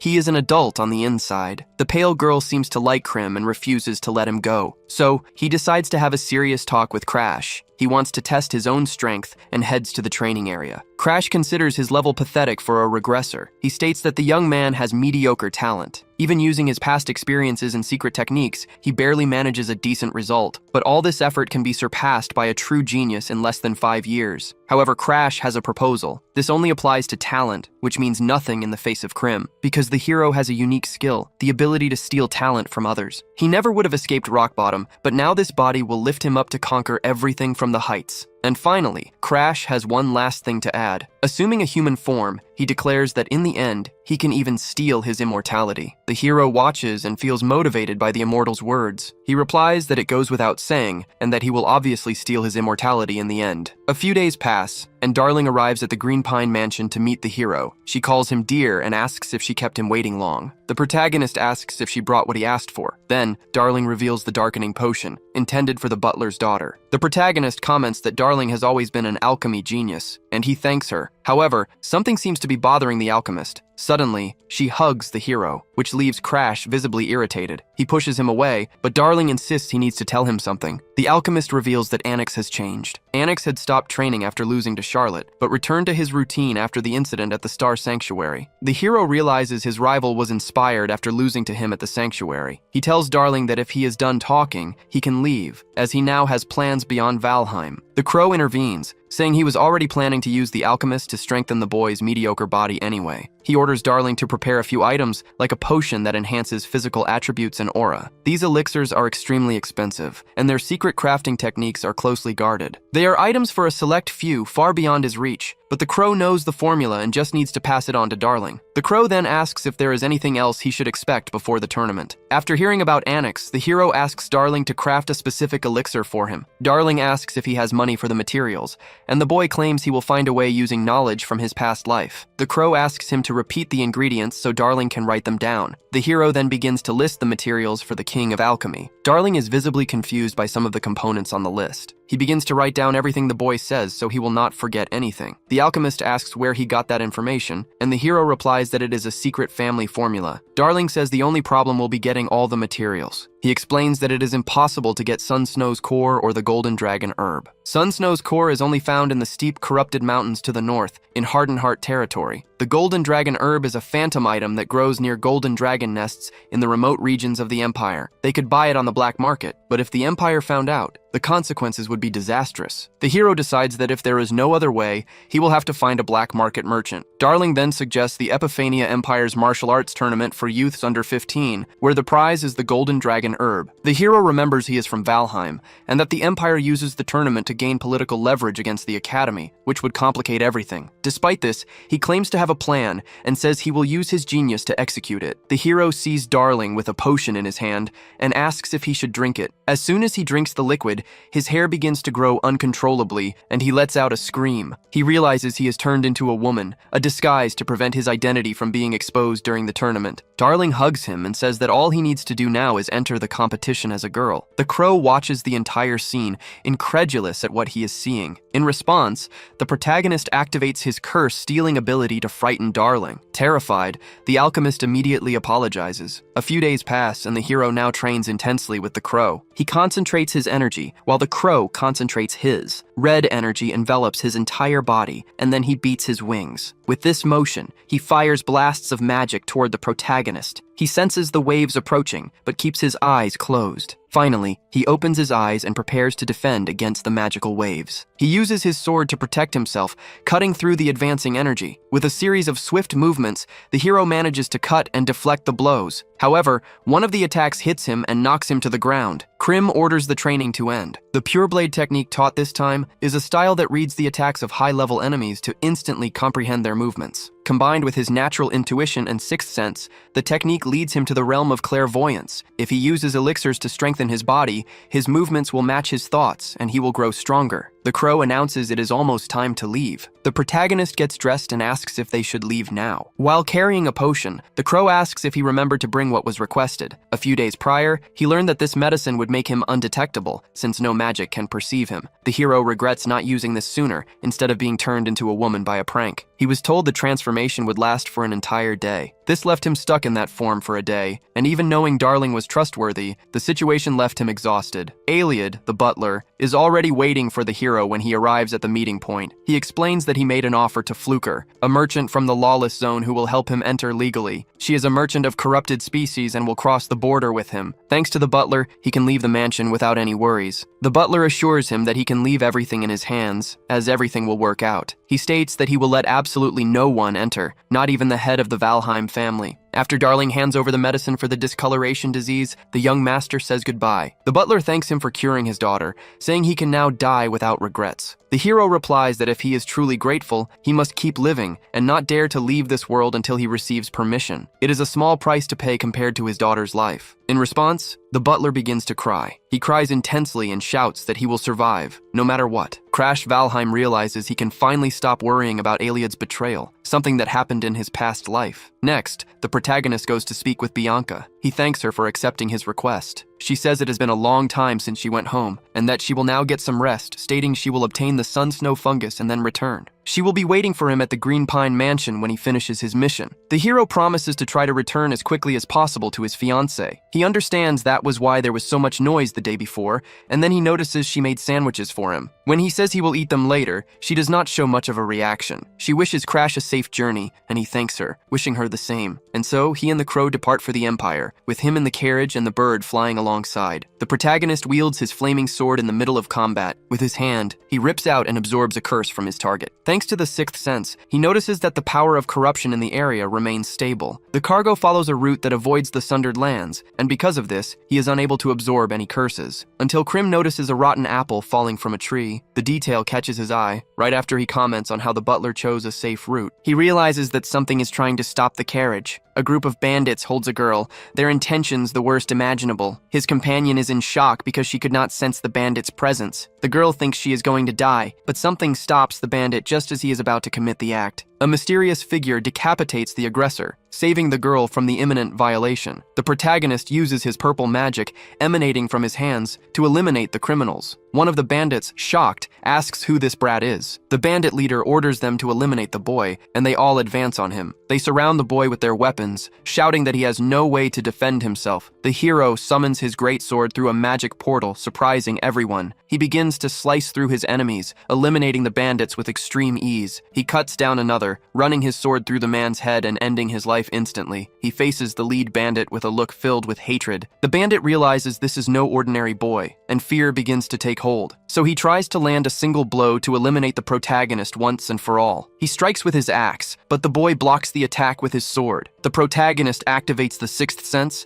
and begins to predict and block every attack. The criminal shouts that cheap tricks will not work, but the protagonist replies that he could handle him even without the sixth sense. The bandit announces he will use a secret technique and tries to crush the boy's head. The hero already prepares his defense, watching the blow with clear disdain. The bandit gives a wicked look as he raises his axe to strike the boy. He uses the phantom battle axe, a strike charged with immense cursed energy. The boy watches the attack with wide eyes. The strike lets out a deafening roar. In that instant, the boy's sword is completely engulfed in flames. The sight leaves his enemy terrified, breaking out in a cold sweat before this unexpected power. The protagonist states that the technique the bandit used reveals he is a disciple of the killer dog. He claims to be a disciple of the mad dog, Belican, an assassin who pledged himself to the service of the world corruptor alongside the white demon Bianca. His mission was to infiltrate Starden and eliminate many people, but Charlotte Valheim eliminated him first. With his flaming sword, he severs the bandit's arms. As a result, Charlotte gained fame throughout the Empire, and the infiltration of Starden was delayed. This makes the protagonist wonder why Belican's subordinates are already in the lawless zone. He considers their appearance premature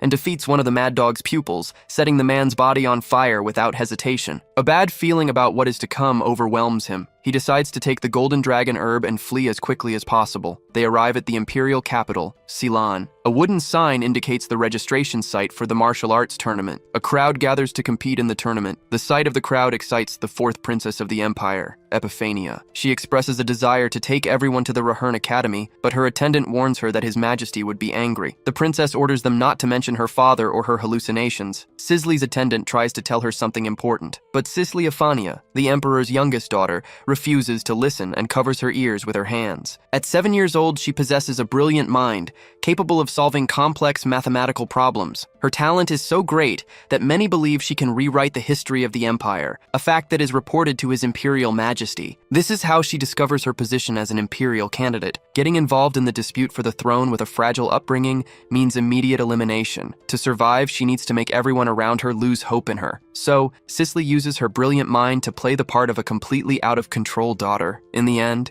even those who once praised her intelligence end up giving up on her. They begin to get annoyed with her inappropriate behavior and disregard her as an imperial candidate. Her attendant notices the act, but believes she is overdoing it lately. She becomes fascinated with Crash, drawn to his narrow eyes and his dark aura. The crow on his shoulder also enchants her. She sees him as a villain and suspects he might be a Valheim, an arch-enemy of the Empire. She trusts her intuition, convinced that he is a Valheim, even though the presence of a member of that family in the Empire is unthinkable. So, she jumps from the mezzanine, determined to confirm with her own eyes whether or not he is a Valheim. She runs towards him, intending to expose his true identity. Suddenly, she stumbles. The moment she falls, she instinctively uses telekinesis, but the protagonist catches her, stopping her from hitting the ground. He softly says she is a troublesome girl. He warns her to watch where she is going and not to trip again. She thinks that his calm tone and gentle attitude are a sign that he knows exactly who she is. The hero signs up for the martial arts tournament and looks for an inn to rest. The first one he finds is completely full. The second one is also packed with other tournament participants. A third inn also has all its rooms booked. That's why he decides he will sleep on the street that night. As he thinks about this, he hears an old woman's voice calling out to him. She says he can stay at her house since he has nowhere to stay for the tournament. The woman smiles sweetly and looks harmless. The crow finds the situation suspicious, but the hero accepts the old woman's offer. Krim comments that his mother should have taught him not to talk to strangers,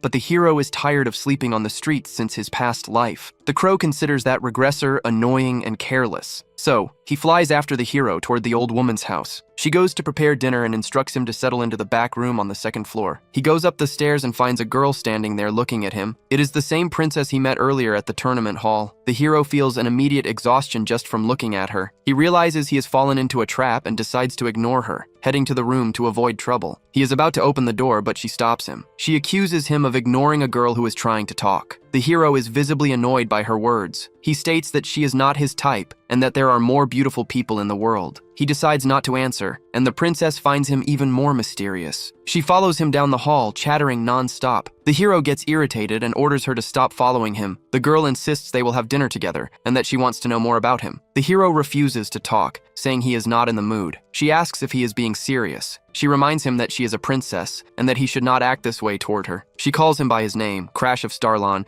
and glares at him with a threatening look. The hero realizes she figured out his origin from a trivial conversation. She reinforces that it is unacceptable for him to act that way, especially since he knows she is a princess. She calls him by his real name. A deep sense of unease takes hold of him. He denies knowing what she is talking about and treats her like a child who should finish her dinner and go to bed. She questions him, asking who he is calling a child. Her attendant asks the princess if that young man is really from Starlon. The princess replies that while the language is the same, Starlon has a unique intonation and pronunciation, free of the Empire's accent. Noticing such a subtle difference is a feat only the princess could achieve. Her mind can analyze details an ordinary person would miss. His reaction confirms that he knows her well. The princess has an ability akin to a mind's eye. She declares that things are about to get interesting and orders them not to capture or interrogate him. She then asks if there has been any news about her sister, and the attendant confirms that everything happened exactly as the princess predicted. The third princess, Sigrun, is a completely different person than she was a year ago. Something about her is not right. This change frightens the princess, who senses imminent danger. That bad feeling was right. At this rate, the first and second princes are in grave danger. Sadness consumes her, for a rain of blood is about to fall upon the imperial palace. Meanwhile, the hero eliminates bandits with brutal strikes. A single punch is strong enough to send a man flying through the air. He takes down all his enemies with overwhelming force,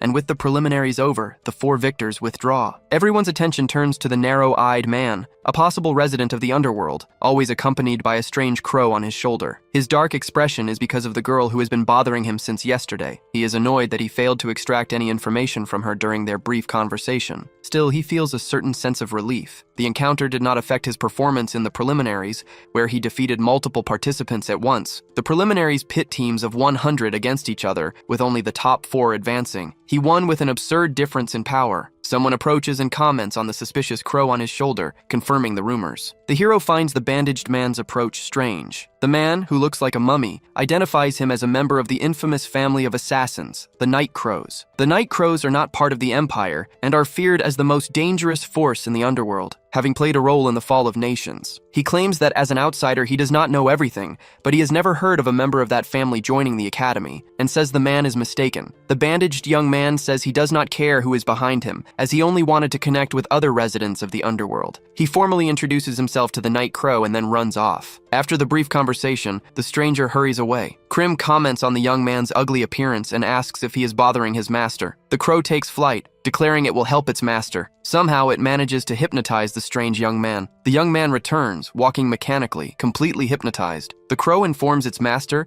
that it used a simple mind control spell. He summons the crow to answer a question of utmost importance. He asks what happened to the night crows and learns they recently fell into a destructive spiral. His presence at the martial arts tournament was a direct order from his new master, the same one who led them to ruin. He asks who the new master is, and the man under his control prepares to answer. The new master is Sigrun, the second prince of the Epiphania Empire and Sisley's brother. The revelation that it is the second prince sends a deep shock through the protagonist. After all, the night crows are a trap created by the Empire to monitor and control the movements of the nobility. The imperial family has always been in command, which makes the title of new master strange. This connection was a secret meant to be kept until the fall of the Empire. The fact that a low-ranking subordinate knows the master's identity means someone is manipulating the second prince and spreading this information. Originally, the second prince's role was to strengthen the first's influence, but the plan was to get rid of him precisely to weaken the heir's power. In this scenario, the only person who benefits from the conflict is Sergen Epiphania. The mind behind the entire conspiracy is Sergen Epiphania. He can hardly believe it, as this confirms that Arthur's memory inheritance is truly working. If this is true, Sergen's next target, now with memories of the future,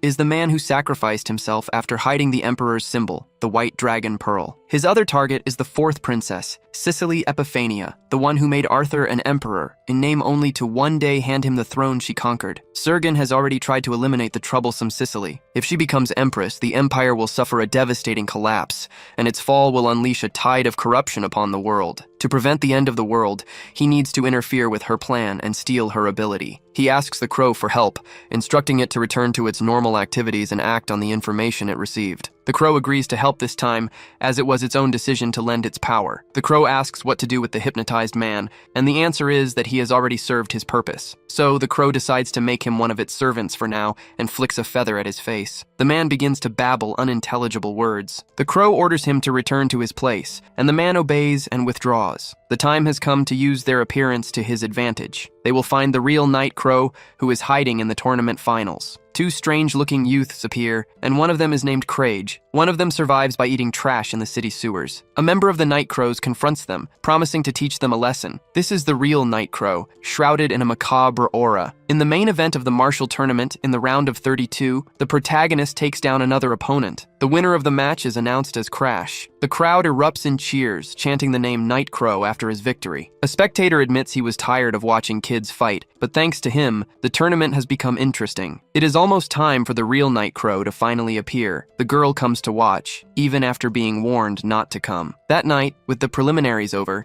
she asks if he was the one who destroyed them. She is surprised to realize he is just a child. He finds her expression strange when he confirms that he is indeed a boy. She plays it off, but acknowledges that his life is unusual. He asks if something happened and warns her to protect herself. Tomorrow is the day of the main event. As they prepare for sleep, the girl reflects on his words. She suspects something happened in her absence and wonders how he got that information. This makes her question the reliability of the royal spy the woman hired. As a precaution, the princess's aide decides to check everything again. She concludes that if Sisley is still around, even after the warning, it is because she has already figured out Sergon's plan. That is why he finds the name Night Raven so imposing. He and Kreen wait for the real Night Raven, wondering if the enemy knows about the ruse. He arrives at a catacomb, and a voice suddenly catches his attention. The figure asks if he is enjoying pretending to be the Night Raven. The situation is similar to his previous encounter with the mummy boy. On that occasion, he said he did not expect the Night Raven to reveal himself so soon. Suddenly, the figure draws two daggers and begins to spin them deftly. In the blink of an eye, the attacker vanishes from his sight. He reappears with twin blades, but his target dodges with a simple tilt of the head. In response, he moves in with bare hands to immobilize the Night Raven. With a swift move, he grabs both of the enemy's wrists, declaring that this will not be a problem. The Night Raven, however, lets out a scream as its face twists into a grotesque expression. Unexpectedly, a blade erupts from its shoulder. Two large blades burst from the Night Raven's shoulders,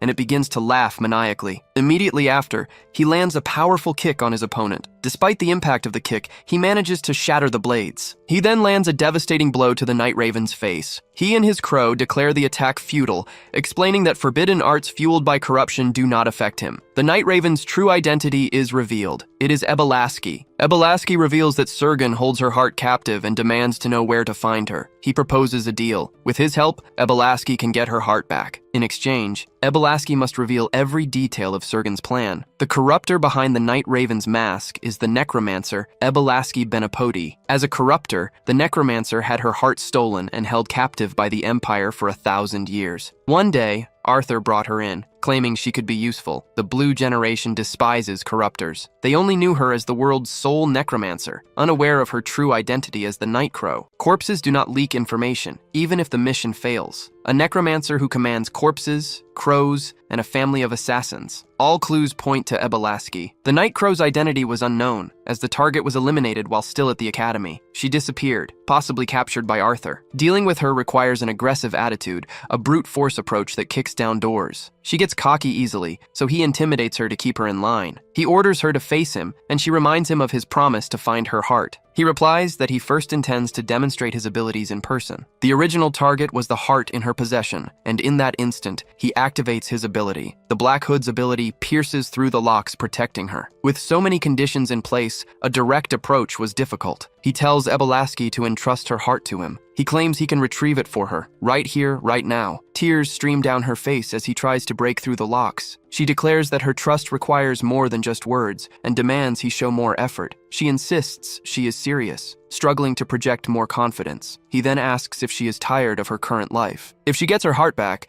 she can spend her days lazing around in her room, letting the corpses do all the work. But if he fails, she will have to obey the royal family and work tirelessly for the rest of her life. The prospect of more work brings her to tears. This is the power of a necromancer. He feels her activating her aura. She screams that she has already worked for over 1,000 years and begs for help. But he says she must offer her heart in exchange for her truest desire. She replies that she has no choice but to trust him, since she does not want to work anymore, and tells him he can take her heart. He smiles. Ebelaski is finally free, and he succeeds in stealing her ability. She begs him to save her. After all, her only wish is to live in peace without working for the rest of her life. He smiles and declares that Ebelaski is free. She demands her heart back, but he orders her to fulfill her part of the deal first. He claims he will return it when everything is over. She protests, insisting she does not want to work anymore. He then questions her about Ebelaski and Sergen's plans. She reveals that the fourth princess's swordmaster, Sarah Batera, is the target for elimination. Her orders are to use Sira's corpse to eliminate Sisley and Fanya, and so the Master Knight meets her end at the hands of Mary Diana. Mary Diana tells her she should be grateful to die for the Empire. She is then eliminated, right in front of the Crow. Mary Diana calls Sarah Batera a mad sword,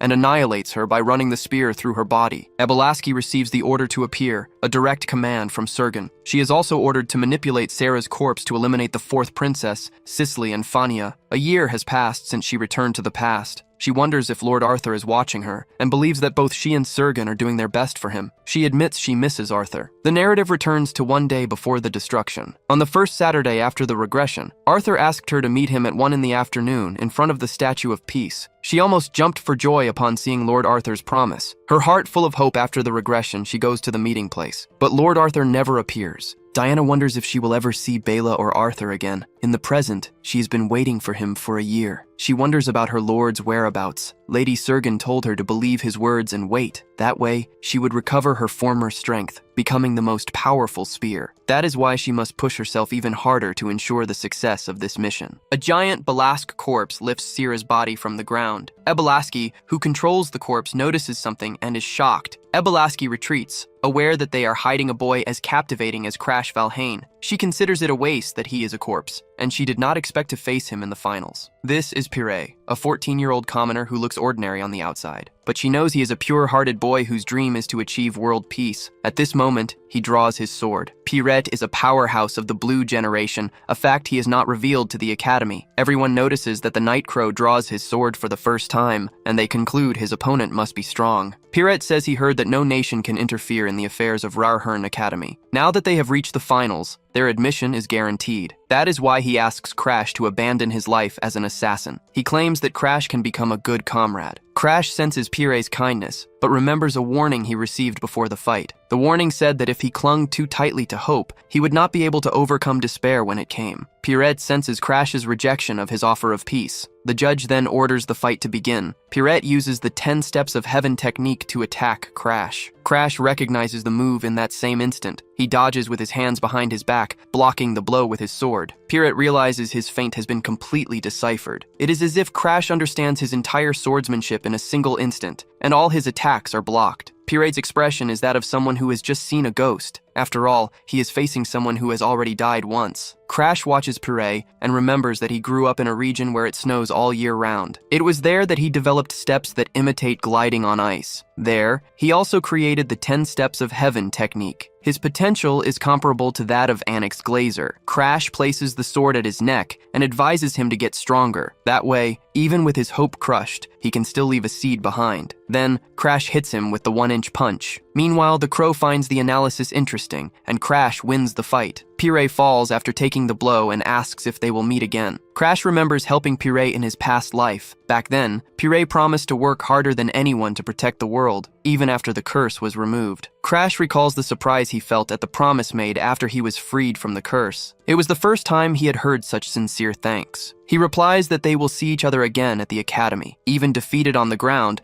Puree is happy to know they will be friends. Meanwhile, the second prince confirms that everything has gone exactly as he planned. He believes that by using the Night Crow to attract more nobles, the throne will be his. Balask replies that she is just honoring a favor. The prince reminds her that he holds her heart and that she must remain obedient. At that moment, the judge realizes something is wrong. A group of people approaches, interrupting the event. The judge warns them, reminding them that the second prince is present. But the newcomers announce that this is an official matter. They are the Black Dragon Knights. Everyone wonders about the presence of the order responsible for punishing criminals. Lady Diana then declares the arrest of the second prince on suspicion of involvement in the murder of the fourth princess, Cicely Epiphania. He is detained immediately and begins to question the reason for his arrest. Lady Diana replies that an assassination order against the fourth princess, issued by him, was found in the Night Crow's hideout. The prince denies it, insisting he never wrote such an order. He asks Balask what she is doing. He then demands that she eliminate the bastards who are framing him. At that moment, Sarah Batera appears with Cicely, proving that none of them were eliminated. Sarah states that they should forget the murder accusation.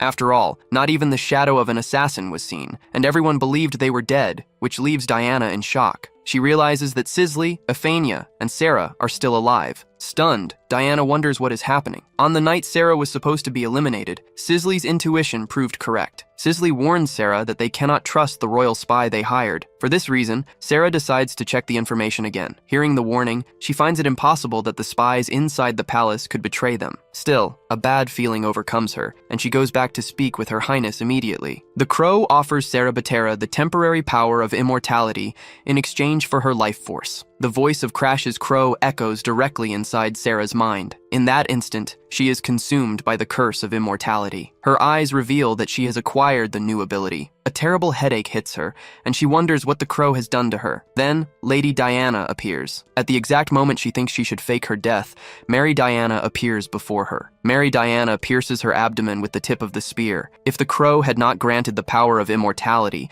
neither she nor Cicely nor Surly would be alive. For this reason, Sarah orders the arrest of the vice captain of the Black Dragon Knights on charges of espionage. Mary Diana realizes her entire plan has collapsed. She had brought the Black Dragon Knights, convinced that they were all already dead. Then Sarah decides to put an end to Diana and draws her sword. She advances on the woman and her knights. Diana watches the vice captain get killed before her eyes and wonders how it all ended up like this. She had ordered Ebelask to eliminate Sarah. Afterwards, they would use the corpse to attract and eliminate Surly and Cicely. Yet here they are, acting as if nothing happened. The discovery of the spies and the Black Dragons proves the fourth princess already knew everything. That is exactly why Surgon tried to eliminate her. If she stays alive, she will become an even greater threat in the future. Diana decides to eliminate her right here and now, and materializes Ebelask's heart in her hand, making the knight scream that she is a monster. She begins to squeeze the heart, forcing Ebelask to eliminate the fourth princess immediately. Suddenly, the heart disappears from her hand. She immediately notices its absence and searches her waist, but the heart is gone. She not only failed to eliminate the fourth princess, she also failed to capture the second prince, and in the process, she lost Ebelask's heart. In the end, everything Mary Diana did was in vain. The realization of her complete failure leaves her dark and desperate. Now only one option remains: to eliminate the princess with her own hands. With everyone distracted by Ebelask, she sees her only chance and advances on the princess. Then she leaps, and the ground shatters beneath her feet. She uses the absolute speed technique. At maximum acceleration,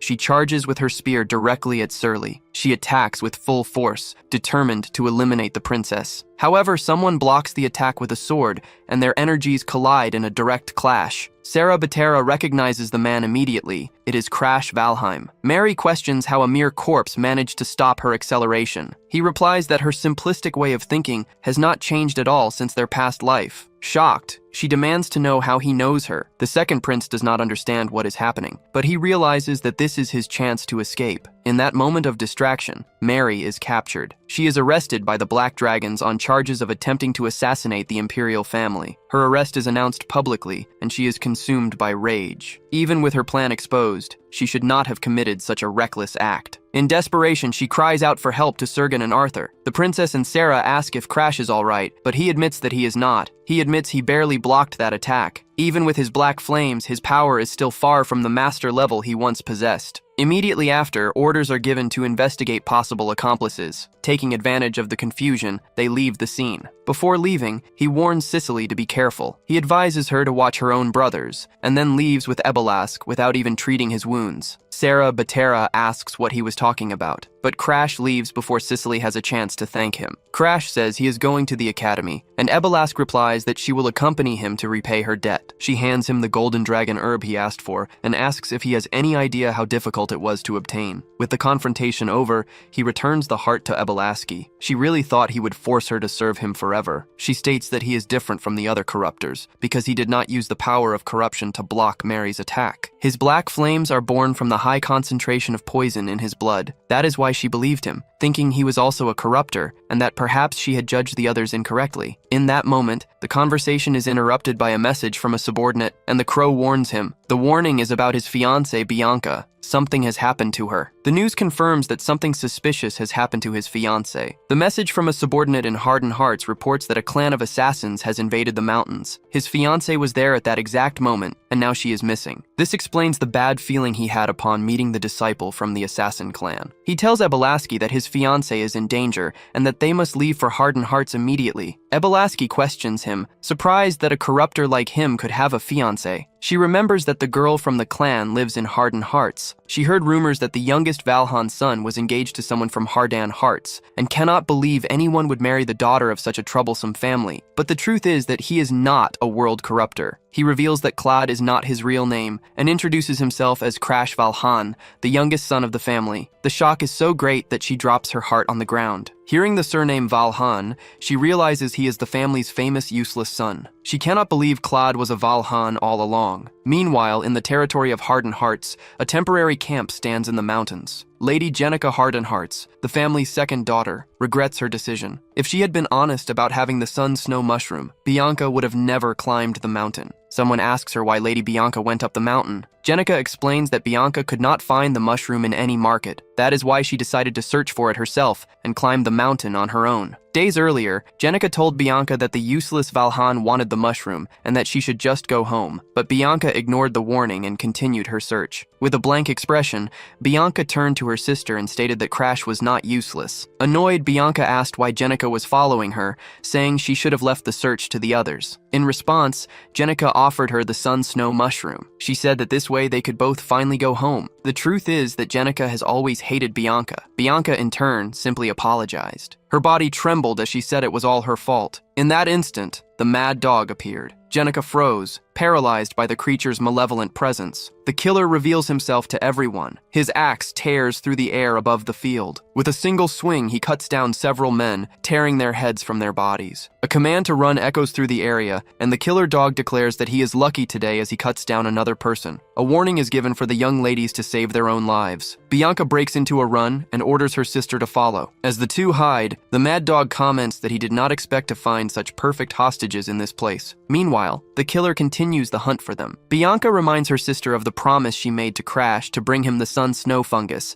but Jenica cuts her off, demanding she stop talking about her fiancé. She declares that she does not want to lose her life in a place like this. Jenica insists there is still a way to escape, since they have movement artifacts to cross the snow safely. The mad dog immediately sees their plan, stating that he knows they are trying to lure him to the glacial cliffs. He taunts them, daring them to run if they can. Bianca then points to a distant rock and says they need to jump to it. She asks if her sister is ready, knowing that a single mistake in the jump means death. just as staying there does. At that moment, the mad dog appears and comments on the danger for little girls who wander so far. Bianca pulls her sister and prepares to jump. The mad dog tries to grab them, but is shocked to see that they actually jumped. The killer wonders if they have gone mad. Then he spots the rock just below, the platform that allowed them to survive. He finds the situation extremely amusing and begins his descent to reach them. Bianca asks Jenica to trust her, assuring her that everything will be all right. Jenica is in a state of shock. Bianca leaps directly at the killer dog in midair. The two collide, and she knocks him off the cliff, saving her sister. Certain that Bianca is dead, Jenica tells this story to everyone. She says that was the last time she saw Bianca. The search party replies that the place where she fell has a thick layer of snow. Therefore, there is still a chance she is alive, but Jenica continues to blame herself. She thinks that if she had not suggested the cliff route, Bianca would never have had to sacrifice herself. If she had been honest about the fungi at the mansion, they would have never encountered the killer. Someone then tells Lady Jenica that Bianca must be alive somewhere. The hero listens to everything in silence, while Jenica tells the young man to stop talking nonsense as a week has already passed. She argues that even if Bianca escaped the killer, she is someone who spends most of her time reading books. There is no way someone like her can survive alone in the mountains. Far away, Bianca lies in the snow, calling for Crash as her body trembles from the cold. Even in pure desperation, her only wish is to see her fiancé again. Her sister always said she would not survive in the mountains. After all, a person who only read books would have no way to withstand that environment. She mutters the name of her husband, Crash. She opens her eyes, extremely weak, and realizes she fell asleep again in the freezing cold. For days, she survives only on nuts and the warmth of the solar snow fungus, and her body reaches its limit. After falling from that killer cliff, she keeps climbing to higher places in search of help. Eventually, she reaches a warm place where the solar snow fungi grow in abundance. She collects several fungi that emit natural heat and uses them to survive the cold. In an unstable cave, she keeps herself warm and hidden, surrounded by the fungi and guided by a survival book. She manages to treat her wounds, but the cold, pain, and hunger drain her stamina, and she does not know if she can hold on for much longer. She clings to the hope that a rescue party is looking for her, remembering the promise she made to Crash. Finally, the killer dog finds her. He announces that her journey ends there, but the girl does not even notice his presence. Apathetic, she wanders aimlessly until she finds a nut, which she picks up thinking it was hidden by a squirrel. In that instant, an axe flies in her direction and hits a tree right behind her. The girl turns and sees the giant tree falling towards her. The tree collapses with a deafening crash. The impact throws her forcefully against the snow. Stunned, she wonders what happened, but realizes she is alive. Her expression remains empty after the attack, and her indifference bothers the killer. The killer dog did not expect Vauhan's fiancé to be so much trouble. He reflects that if she had acted like a hostage, she could have gone home in one piece. He grabs her by the neck and notices the hair ornament, a valuable piece that would fetch a lot of money. Her only thought is to go back home, to her husband, at the Green Pine Mansion. She remembers the happy days, reading while Crash trained, and how the time with him awakened new emotions. Even someone like her, who thought herself emotionless, felt happiness, and now the tears come. She understands now how precious those days were,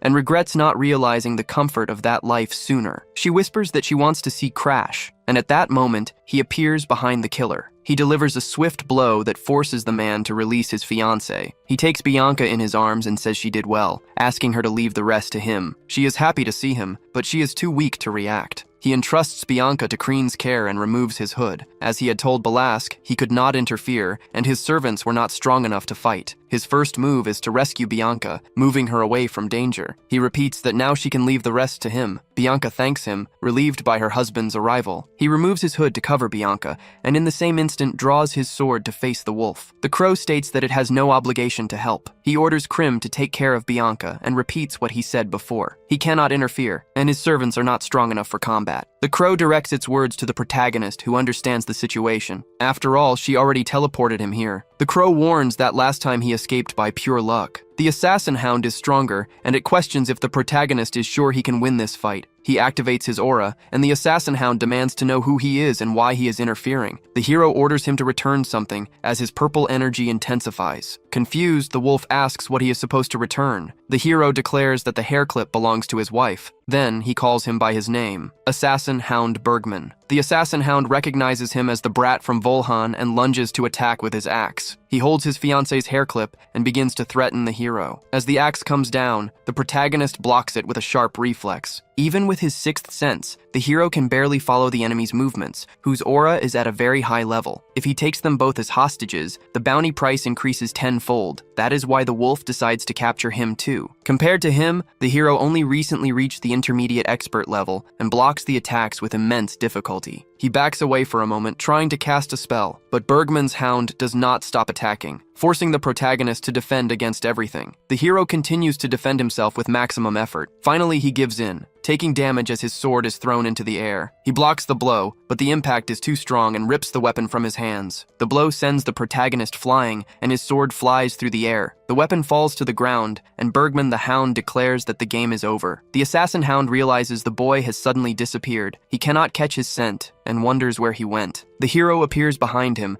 charged with energy and ready to land a blow. He unleashes his signature move, the 1-inch punch, straight into the enemy's stomach. The assassin hound's ribs shatter from the impact. His dull sword does not have enough power to expand his field of control. That is why he decides to end the fight right now, using his powerful flaming sword. Assassin Hound Bergman is in shock, his eyes widening as he sees the blade's transformation. Suddenly, the enemy uses the ghost snare, a technique that leaves the protagonist completely immobile. He feels a terrible pressure and doubts he can withstand it. Bergman's hound walks toward him as he slowly sinks into the snow. The search party will arrive at any moment, but before that, the hero will be eliminated by the hound. The hero falls into the ghost snare's trap. Reality distorts around him. All his senses are blocked. It is a secret technique that manipulates aura perception through sound. His old self would be defeated in an instant by such a blow, but he has already overcome this technique once, using his hypersensory perception of mana flow. He activates his mind's eye to resist the attack. This is not the first time he has resorted to this power. The dog questions if he can withstand the blow, noticing his target is paralyzed. Bergman, however,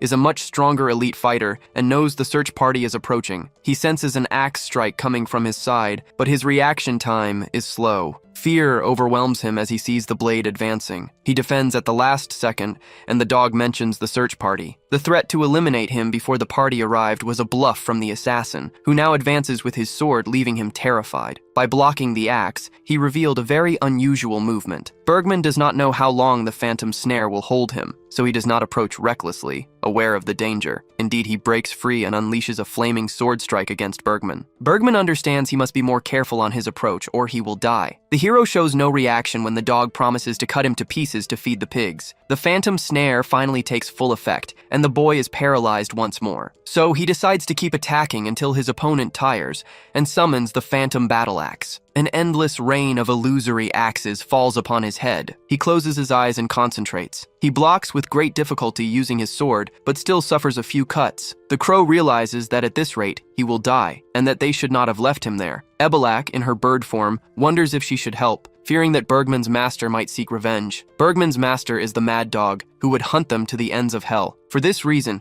they just watch the scene unfold in the snow. Still, fear drives them to help. She may be a recluse, but she knows how to repay a debt, and she will not abandon her benefactor. The crow, still in his bird form, strikes her with his wing and orders her not to interfere in the fight. After all, he was the one who decided to handle this alone. He tells her to trust the man who recovered her heart because he possesses the necessary mental fortitude. She, however, fears he will die and considers resurrecting his corpse as a backup plan. Crash feels he is at his limit and starts to gasp for air. He has been reading Bergman's attacks by spreading his mind's eye across the area, but his aura is depleted, and the task is becoming impossible. From now on, he must rely on his instincts and unleash more attacks with his flaming sword. The phantom axes, covered in aura, rush toward him. However, he realizes the axes are an illusion, and the real Bergman is attacking from above. He stares at the mad dog above, with the axe ready to cut him, and enters a state of shock. His body begins to tremble as he realizes this could be his end. He confronts the truth about his own limits. He is weak and untalented, unlike the geniuses, which makes it impossible for him to grow stronger. That is why he developed a method to overcome this condition. Until now, he has hidden his fangs, but in this instant he breaks a threshold he has never reached. He opens his eyes and activates Forced Breach. His hair grows in the form of a living flame. He uses flaming erosion and worthy flames to convert the energy of corruption,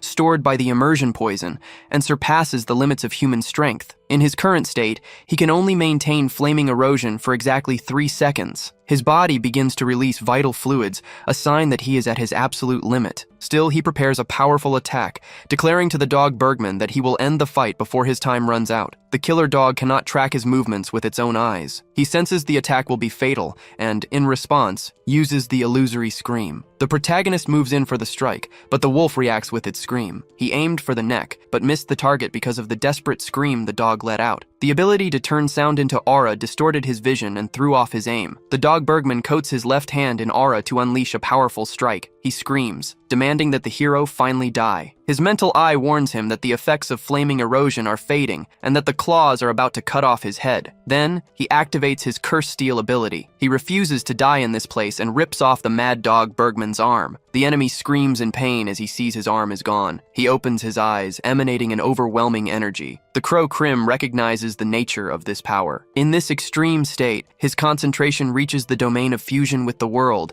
and he becomes completely enveloped in energy. He moves in an incredibly fast zigzag. Drops of liquid fall on his arm. He sees through his own muscles, right down to the bone. He feels every drop fall and sees his body like an X-ray image. His extrasensory perception reaches absolute mode, and the dog Bergman's mask is destroyed. With a brutal strike of his sword, the hero cuts him in half. The enemy's presence vanishes, wiped out by a single strike. The girl and the crow celebrate Crash's victory, who shattered his enemy. Krim is utterly shocked as he witnesses the hero's power. The strong defeat their enemies without suffering a single scratch. But for the weak to overcome the strong, a great sacrifice is required, and the hero loses his right arm. The hero is on his knees, his severed arm on the ground emanating a corrosive energy. The crow Krim asks if he is finally satisfied. He loses blood and collapses to the ground, buried by the snow, strengthless but victorious. Krim warns that they must return immediately. Ebelak's corpse gathers them to begin the journey back home. If Bianca could express emotions, perhaps the world would not seem so gray to her. The hero appears in a suit in a vision that seems to be from the future. She questions what would be worse, to feel everything or to feel nothing. He believes that if she were to blossom in her current state, the shock would destroy her. She asks if he would care if she died, since they barely know each other. Crash replies that the decision was his family's, not his. De Grayson hardened hearts. The head of the family goes mad and beats everyone before taking his own life. Bianca is the only survivor. Jenna, the second daughter, saves her. In response to the tragedy,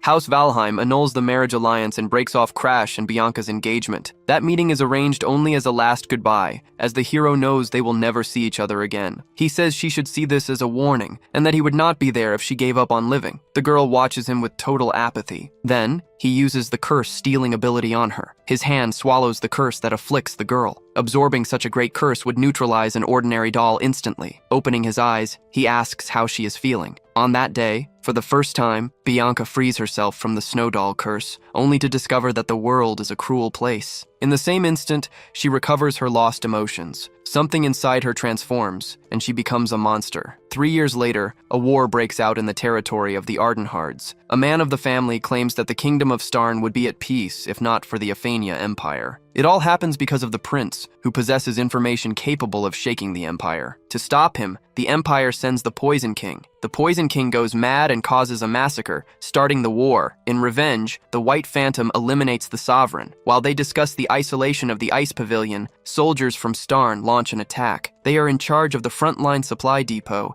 and the hero wonders how they could have been so careless. He attacks several at once, but the soldiers pursue him for being a member of the Blue Generation. The hero runs through the snow, having used the curse so much that not even a saint can cure him. With no other choice, he runs to Bianca's fortress to ask for help. He pounds on the door, begging her to open it. She opens the door just as the hero conjures ice spikes to stop the army on his heels. The ice spikes pierce through the enemies, and he eliminates them to stay alive. Bianca opens the door and remarks that it has been a long time since they last saw each other. She casts ice spells at the approaching men. The ice spikes take them all down. Her ice magic pierces the bodies of the enemies. It has been a long time since he and Bianca have seen each other. Now she appears in a monstrous form, a sword embedded in her chest. Suddenly, Bianca collapses in front of Crash, who watches in horror. The wound was inflicted by the Poison King's daughter. Bianca asks him to remember the question she asked before, about what is more painful, having emotions or not. She recalls the day of the incident, when her sister Jenica confessed that she never truly hated her. Jenica only hated herself for feeling hatred and said that Bianca was not a child who deserved any of it. Her sister wanted to be able to show the sadness she felt and shed tears. At the time, young Bianca listened to everything without showing any reaction. Because she had no emotions, she felt trapped inside a coffin. Back then, without emotions, she could not understand the meaning of those words. It was a complex and contradictory feeling. Even when the hardened hearts crumbled, she suffered, but she felt nothing. Now that she knows emotions, she finally understands her sister's words. Her sister truly loved her, even while showing hatred. If only her emotions had awakened sooner, everything could have been different. They could have shared their sadness as a family, and the end would not have been the same. And maybe, with Crash, they could have stayed together. Now on her deathbed, she thinks they could have stayed married. Crash watches the scene in silence, overcome with sadness. Back in the present, he wakes up,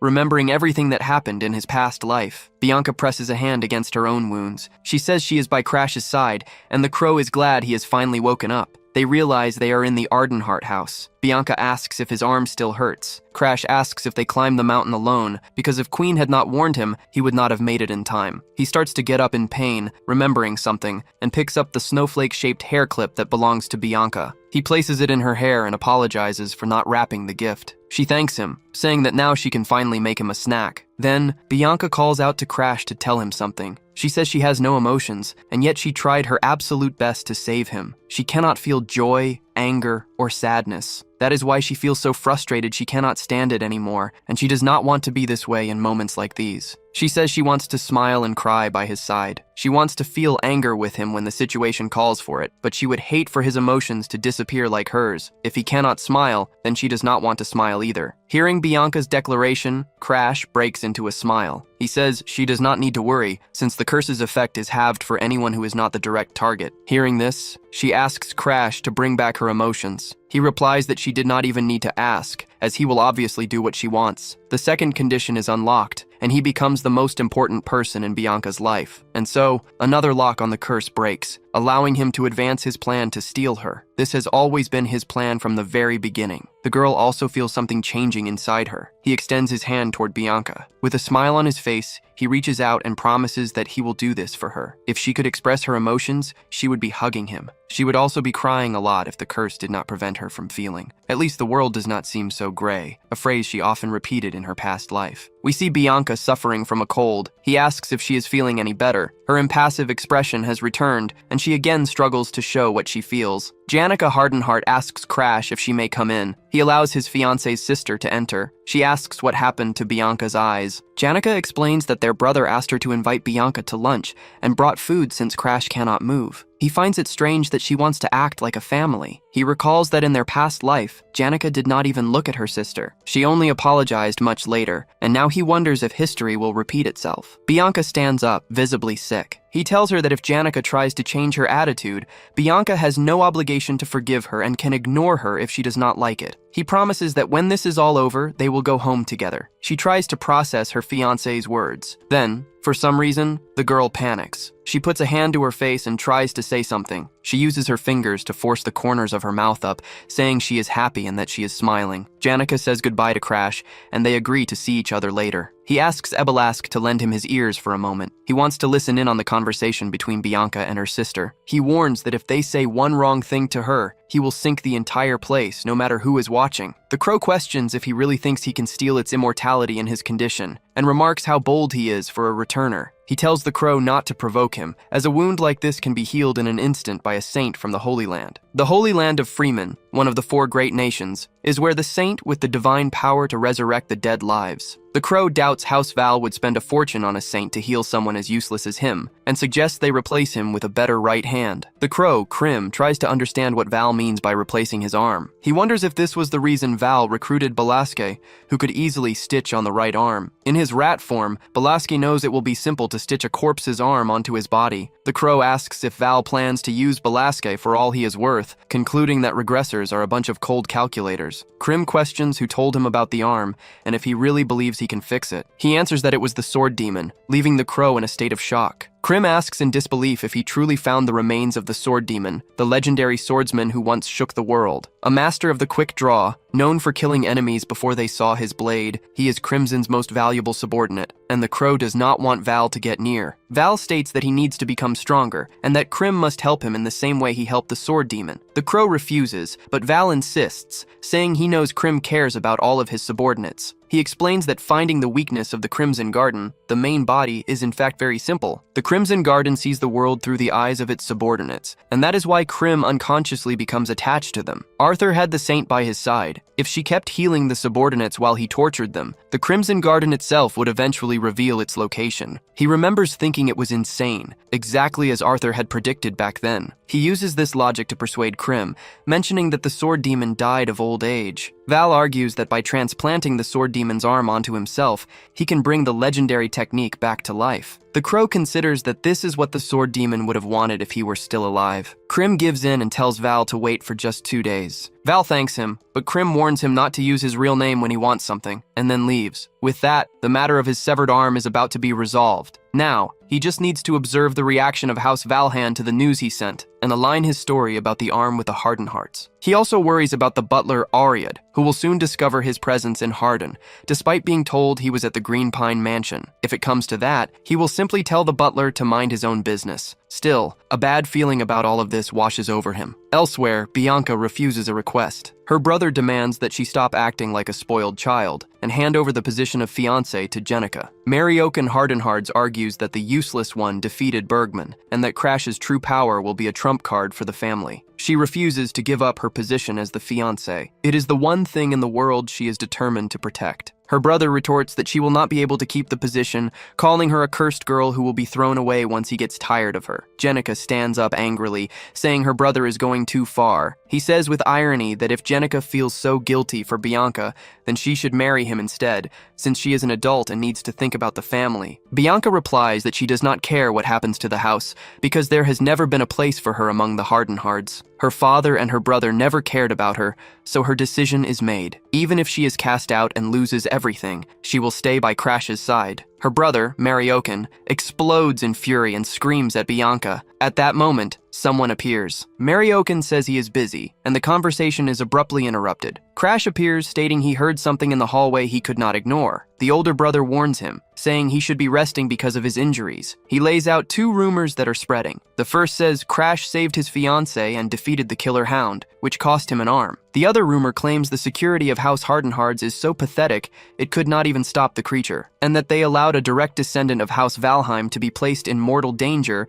in the Patriarch's absence. He intimidates Lord Mariokin. Certain he understands which of the 2 rumors sounds more convincing, he proposes a simple solution. Mariokin must let Bianca do as she wishes, as the decision to continue or end the engagement is hers. Mariokin thought Crash just wanted to leave Hardenhearts, but he has no intention of abandoning Bianca and does not care about the curse. The Lord refuses to believe they have truly formed such a bond. Faced with Crash's insistence, Mariokin gives in and decides to leave Bianca in his hands. Crash then asks if the priest of Harden can truly heal his arm. The results will be visible in 2 days, which presents a good opportunity for the priest's reputation. Mariokin agrees and promises to inform Crash as soon as the treatment's results are revealed. Jenica observes how her sister Bianca has changed, and how she seems truly in love. Elsewhere, a man with a fully stitched arm reads a letter. With long white hair, the man thinks of Crash. This man is the patriarch of the Valheim family. 2 days later, in an open field in Hardenhearts, Crash is training. He combines the sword demon's quick draw art with the single strike skill, focusing his aura into the extreme blood immersion poison. He tries to execute the movements with only one arm,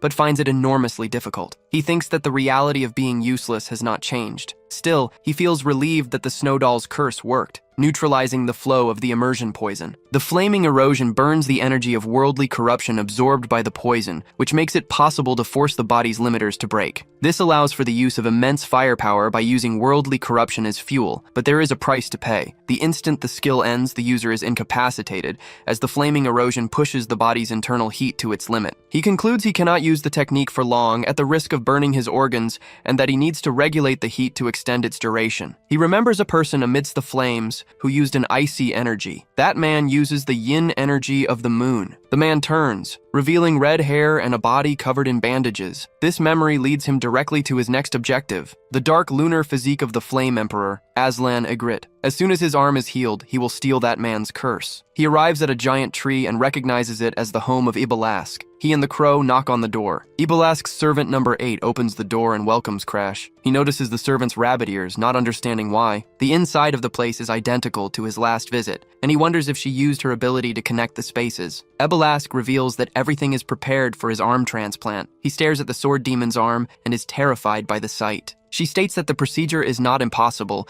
but warns that the pain will be immense and offers to render him unconscious if he is afraid. He replies that he is used to pain and cannot ask her to stop in the middle of the process. Servant number 8 prepares the gurney and positions the arm for the transplant. He lies down, and the servant holds him to immobilize him during the procedure. Ibalask begins to manipulate her aura and announces that the process will now begin. The sword demon's arm begins to react to her energy. He feels an overwhelming pain as the regeneration and fusion of the sword demon's arm are completed. She then begins the final step, connecting the nerves. In that instant, he feels extreme pain and screams loudly, even with the bite block in his mouth. Ibalask is impressed that he endured the entire process without fainting. She orders the servant to stop staring and release his restraints. There is a reason he was able to withstand the pain without losing consciousness. He used the extreme immersion poison on the arm, which reacted and began to take on a normal color. However, the limb began to turn disgusting, taking on a horrific shape. If he had been unconscious, the poison would have spiraled out of control, so he used his consciousness to regulate the process and allow the aura to accumulate. At that moment, he manages to use the extreme immersion poison in his blood to make the arm return to normal, and his arm regenerates completely, returning to a normal appearance. The crow realizes the process is over, and he feels the new limb as if it were his own arm. The crow suggests he test the arm while learning the art of the quick draw, and asks Ibalask to use her training ground. After he blackmails her by mentioning an ancient book called Hakubun, she grants the request. She then asks number 8 to guide them to the training arena. On the way, he asks the servant what she knows about the sword demon's art of the quick draw. Krim replies that someone who claims to be a returner or a regressor should not ask about the technique with such mediocre knowledge. Crimson explains that the sword demon's quick draw may resemble his swordsmanship, but it is something very different. Normally, a quick draw technique consists of accumulating aura with the sword in its sheath and then drawing it at maximum speed. The sword demon's technique, however, is different, as it breaks down the accumulated aura into fine particles to create a more efficient form. The granular aura particles explode, increasing acceleration and making the blade reach its limit speed while still inside the sheath. As a result, the blade explodes outward. The crow asks if he understood, and he replies that he did not. He decides, however, to try executing the technique in practice, using his sword and the new arm. The crow advises him to surrender to the memories contained in the arm, assuring him that the technique will work. The thousands of strikes from the sword demon must be engraved in the arm, and he prepares to test this theory. Confident, he gets into position and prepares to draw his sword. Krim's mastery and the sword demon's arm. Everything now comes together in him. All that remains is his will to train, to replicate the sword draw as many times as it takes. Days later, he stops his training with the demon arm. He notices an immense amount of aura gathering in his sword. The blade fills with energy, becoming heavy in his hands. His eyes gleam as he witnesses the phenomenon. He unleashes a slash with the new arm, destroying a vast portion of land before him. The servant number 8 can see the blade's trajectory with her own eyes. He realizes that the sword demon's technique should be so fast it is imperceptible. An immense beam of light begins to form. He concludes that the problem is his aura, and the only choice is to return to the Green Pine Mansion to learn more. He thanks number 8 for her company during his training. She says he should have more confidence, as a single-digit number like her possesses the strength of a master. Balask notices the silence and asks if the training is over. He informs Balask that he will return to Valheim today. He warns her that if she accompanies him, she will be captured immediately, and so she must stay where she is. He understands she is referring to the 5 elders of Valheim, the same ones who tried to enslave her. He then asks if she would mind staying, as he needs a favor. He asks her to watch a person known as the King of Poisons, so that he does not interfere with the Hardened Hearts. Her only task is to ensure the patriarch of the Graken family remains safe. Balask knows it will not be easy, but she agrees to protect the patriarch, and he thanks her. She seems exhausted by the number of requests, but understands she is just returning a favor. She does not even know what he could ask for in return. The servant number 8 asks if her mistress is okay with the decision, and Balask replies that she normally would have followed him. However, she admits that if she stayed with him any longer, she would start to project the image of her old companions onto Crash. Besides, the problems that follow a man like him would be harmful to her. In the end, she simply prefers to stay home and rest. Still, she fears he will get into some kind of trouble. She states that if that happens, she will show up to return the favor. The butler welcomes Master Crash on his return. Crash asks if anything happened at the mansion during his absence. The butler reports that the main house asked about his whereabouts, and he told them the young master was with Bianca. He explains that he posed as a careless servant in the reports to the main house, making it seem like the truth was discovered through his mistake. As a result, the main house suspected nothing, held him responsible for the failure, and fired him, calming the situation. Crash is pleased with how he handled the situation, noting that the butler remains as efficient as ever. Furthermore, the chief butler will arrive soon for a re-evaluation. The chief butler oversees all of Valheim's butlers, the only one capable of evaluating the direct descendants, and her results determine the treatment of the heirs. Dealing with her is a problem, but he needs the family's influence to steal the dark lunar physique from the Flame Emperor Aslan. That is why he already plans to prove his strength. Also, Lord Darling leaves a message asking him to bring the materials as soon as he returns. He thanks Ariad, who informs him there is one last thing to report. Ariad states that Lady Charlotte is returning. To be more precise, she is in young Master Crash's room, from where she leaps out the window at that very instant. She descends using only her energy and comments that it has been a long time since she last saw her brother Crash. He knew she would show up sooner or later, but he is still surprised. She says she nearly died of boredom from having to wait so long, revealing herself as the 4th daughter of the Valheim family. Charlotte asks if she should have taken longer, since he seems to think so. She states that she could not have taken any longer than this. He feels an overwhelming pressure,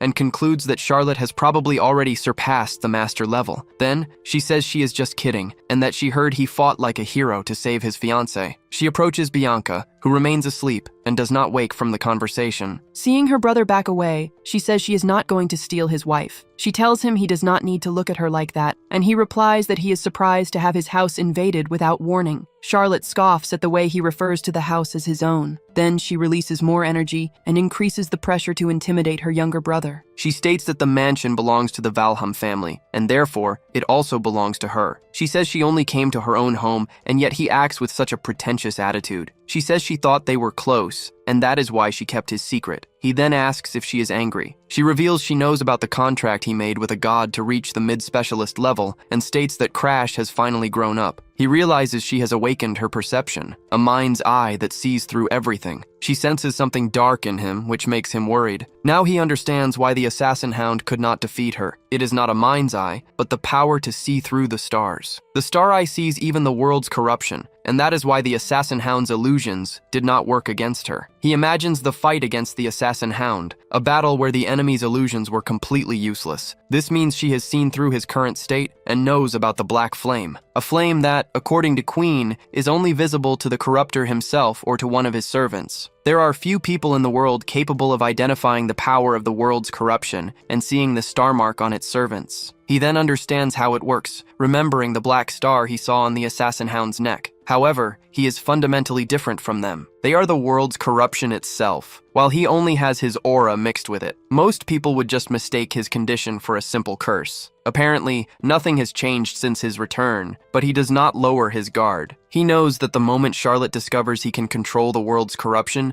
she will try to eliminate him. She declares her intention to try everything to see if he shares the same greed. Then, she asks him to leave Bianca in the room and accompany her to the training grounds. She announces she will test his skills, and her aura already manifests around her. She draws the sword from its sheath, releasing an immense pressure. He never imagined he would fight his sister, who is now on a completely different level. She warns him that she will get angry if he holds back, and demands that he attack her with full force. She supposes he must have learned some new tricks during his absence. He draws his sword from its sheath using the demonic arm. He charges at her at high speed. She taunts him, saying that 3 minutes have passed and he still has not used his sword or enveloped it with his aura. She finds it strange that he wants to attack first, and asks why he is still standing still. Seeing that he will not move, she decides to take the initiative and charges with everything she has. As she charges, he closes his eyes an instant before impact. A heat boils throughout her body, burning the world's corruption to overcome her physical limits. He sees the exact duration of that power surge. He understands that the effect lasts only 1 second. In that instant, he uses the first form of flaming erosion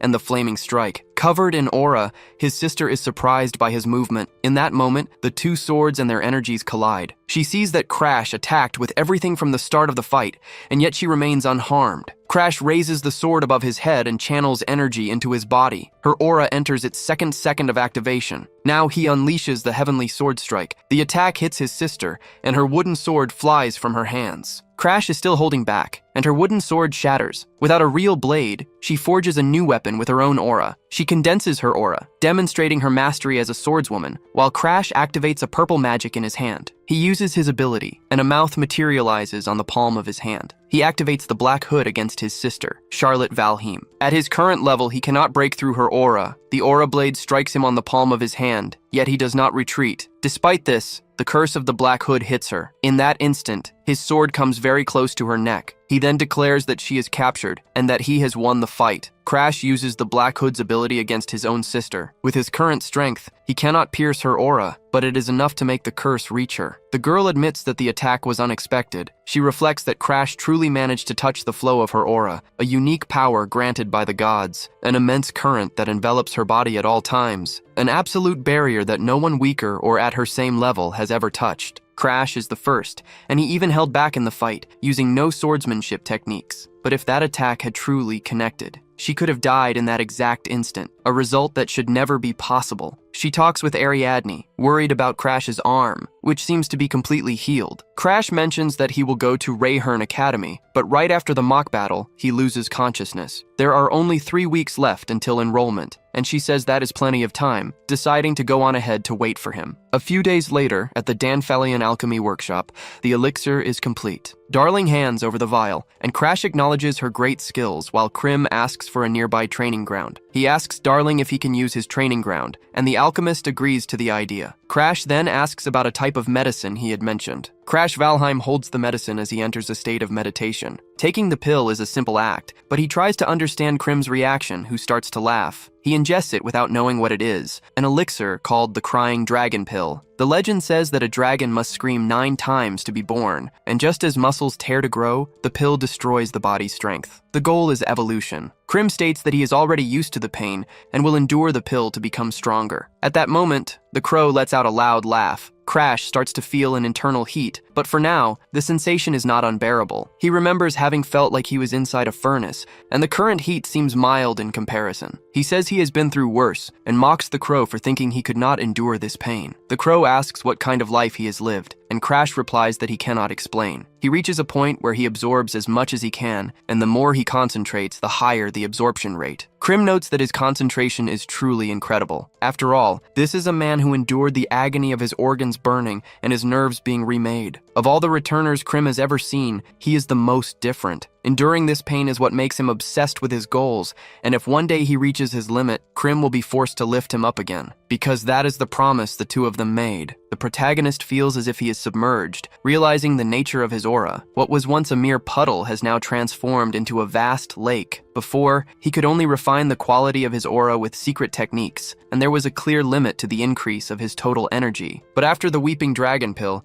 he ascends to the level of a high-level expert in an instant, skipping the intermediate stage and reaching the realm of geniuses. He feels satisfied to finally be on the same level as the prodigies. He then manipulates his newly expanded aura in its entirety. The crow comments on his stubbornness, noting that using Ignis to burn away the pill's impurities was a good idea. He replies that he has to be stubborn, otherwise he would stand no chance against stronger opponents. This includes Krim the Crow himself. Hearing Crash's words, the crow agrees. Darling appears, saying Bianca wants to see him and asking if he is finished with what he was doing. His fiancée decides to keep him company and appears right after. He tells her that from now on, she should wait somewhere more comfortable while he trains. Darling watches the scene and reflects that having a fiancé seems very nice. He then suggests that maybe he should get engaged to Charlotte as well. When Crash threatens him, Darling simply replies with another flirt. Darling watches him with admiration and asks if he will enroll at Rahern Academy next year, receiving a confirmation. Hearing the answer, he decides he will enroll first because he wants Crash to call him senior. He explains that he did not go to the same academy as Charlotte last year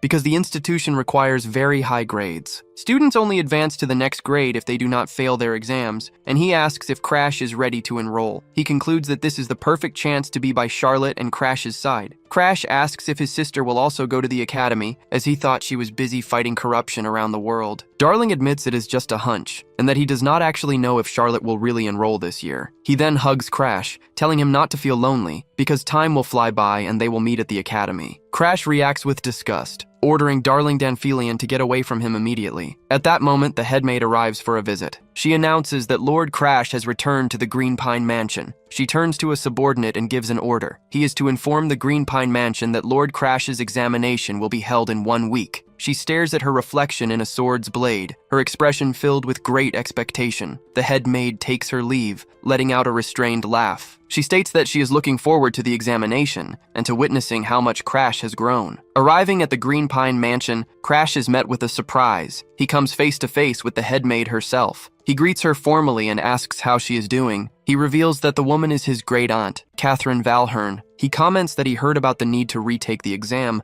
even after defeating the master-level killer dog. He attributes the victory to luck and concludes that he cannot avoid that conversation. She presumes that if he cannot reach Charlotte's level, he will give up the position of family head. The prospect of having to give up the position leaves him in shock. With the world's destruction by corruption approaching, strength becomes more important than lineage, ushering in an era where the strong, even commoners, can become emperors. Although it is natural that such a future cannot be imagined now, the current situation is so trivial it is almost comical. He begins to laugh, leading his great-aunt Catherine to question the reason. He questions if becoming the head of Valheim is a challenge worthy of the strong, and decides to proceed with the exam. His question offends Catherine. To her, he seems like a completely different person from who he was a year ago. He states he has already reached the expert level, and that he will pass the exam if he can force a master to retreat a single step. He does not believe it will all end with a single step, but tells her that as a master, there is no reason to worry. The hero begins to draw his sword from its sheath. He takes a stance that surprises his great-aunt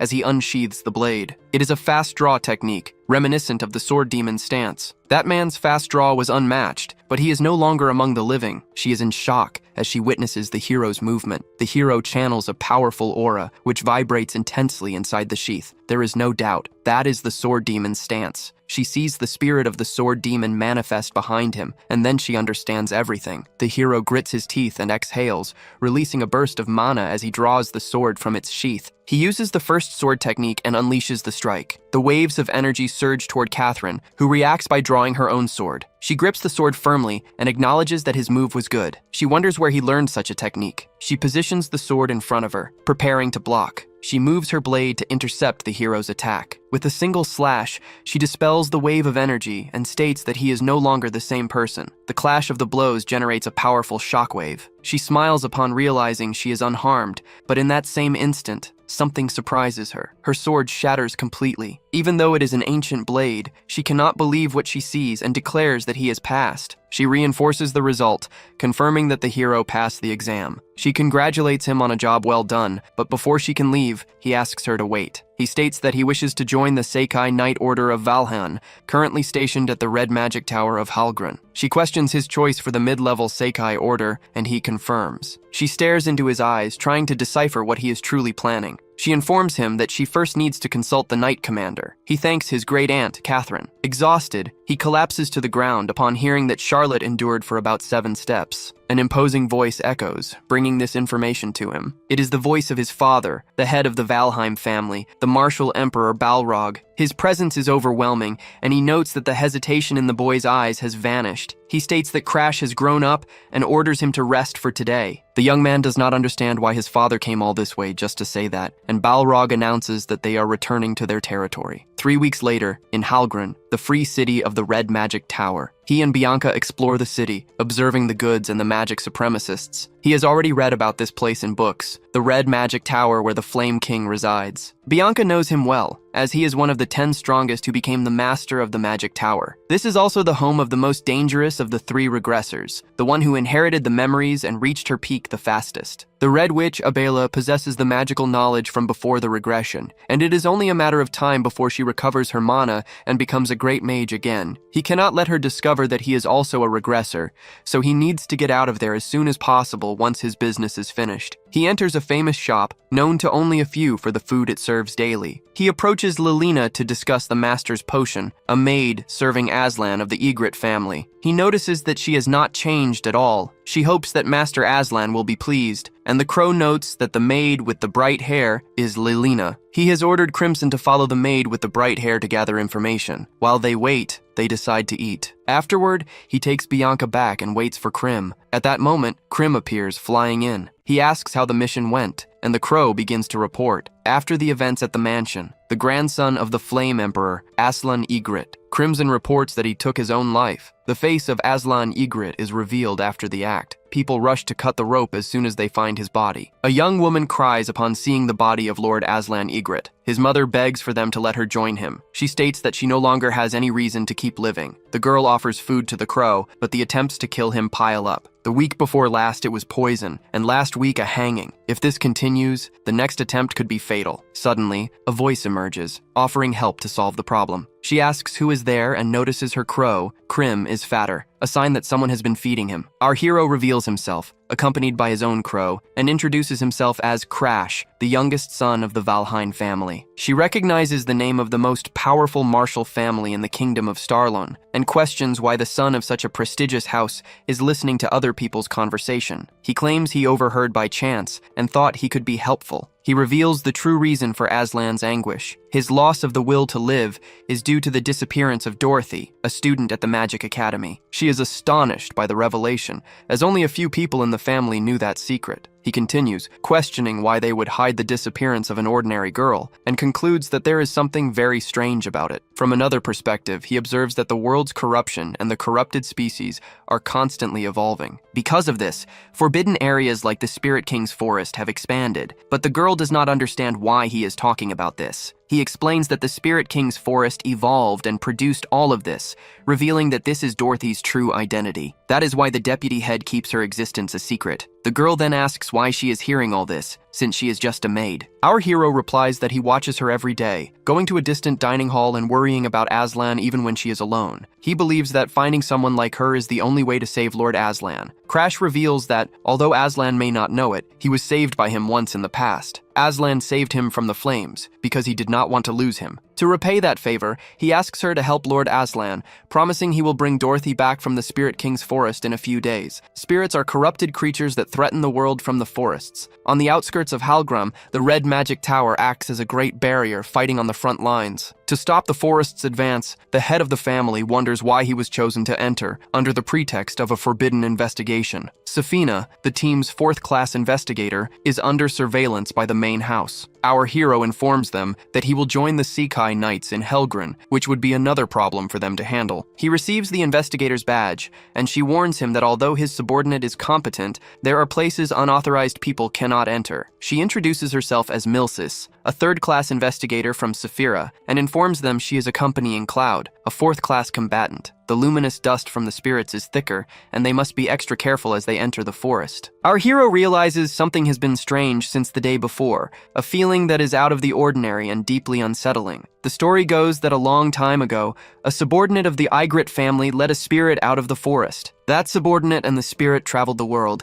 giving rise to the story of the first spiritualist. Our hero recognizes the legend of the chaos spirit and its spiritualist. In that instant, a monster emerges from the shadows behind him, growling the name Agni. The story goes that when the first spiritualist left this world, the chaos spirit did not understand and believed it had been abandoned. The spirit lost control and destroyed an entire city in a single night. The Egret family took responsibility, but since then, making contracts with spirits has become taboo. They came to be treated as creatures to be exterminated. Kryn states that his goal is to return to the forest and recover his original form. The creature seems to have lost all reason. Now only pure aggression remains in this chaotic spirit. The subordinate is just a child, so he decides to handle the problem himself. However, his current body has no combat skills, and his only option is to flee. Several attacks are launched against the creature. He realizes he does not need to flee and attacks with his sword. After all, he is the one who defeated the spirit of chaos in his previous life. He thanks the creature for guiding him to the entrance of the forest. He charges at the creature and, using his sixth sense,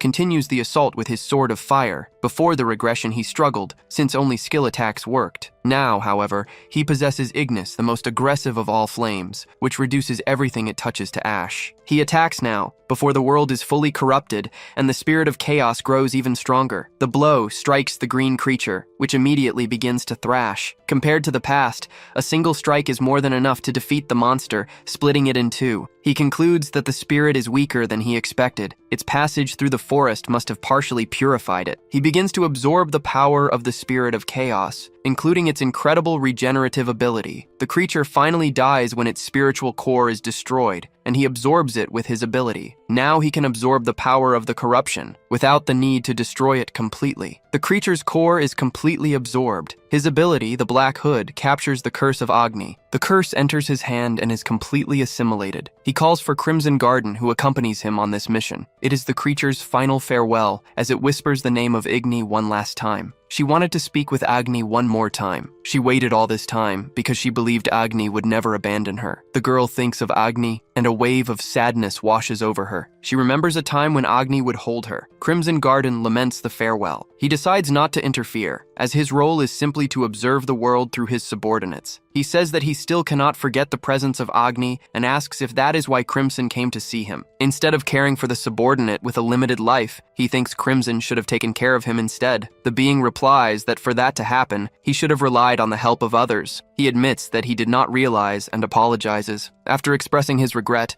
he vanishes into thin air, and the crow returns, feeling lighter. The girl, Lilina, asks if the crow is not well fed and if he can see Lord Aslan. Lilina asks if he has found a way to locate Dorothy, and he confirms that he has. To summon her, he will need the help of Miss Lilina and Lord Aslan. He will give her an artifact capable of bypassing the mansion's defensive magic. When everyone is asleep, he will go to Lord Aslan's room. Because he possesses the dark lunar physique, his day and night cycles are reversed. At that moment, he hears someone enter and thinks it is Dorothy. The hero realizes that the man is completely distraught from insomnia. He then asks if Aslan wishes to see Dorothy. Aslan Ygritte replies without hesitation that he needs to see her immediately. The hero states he can grant his wish, but only if he sacrifices everything. Aslan assures him he will do anything, and the hero declares the deal is sealed. First, he must give up the dark lunar physique. Then, he must promise to sacrifice himself in the spirit forest within a few days. In exchange, he will bring Dorothy back to life. The hero demands that he give up the dark lunar physique and promise to sacrifice himself in a spirit forest in a few days. Only then will he bring Dorothy back from the dead. Hearing the proposal, cornered,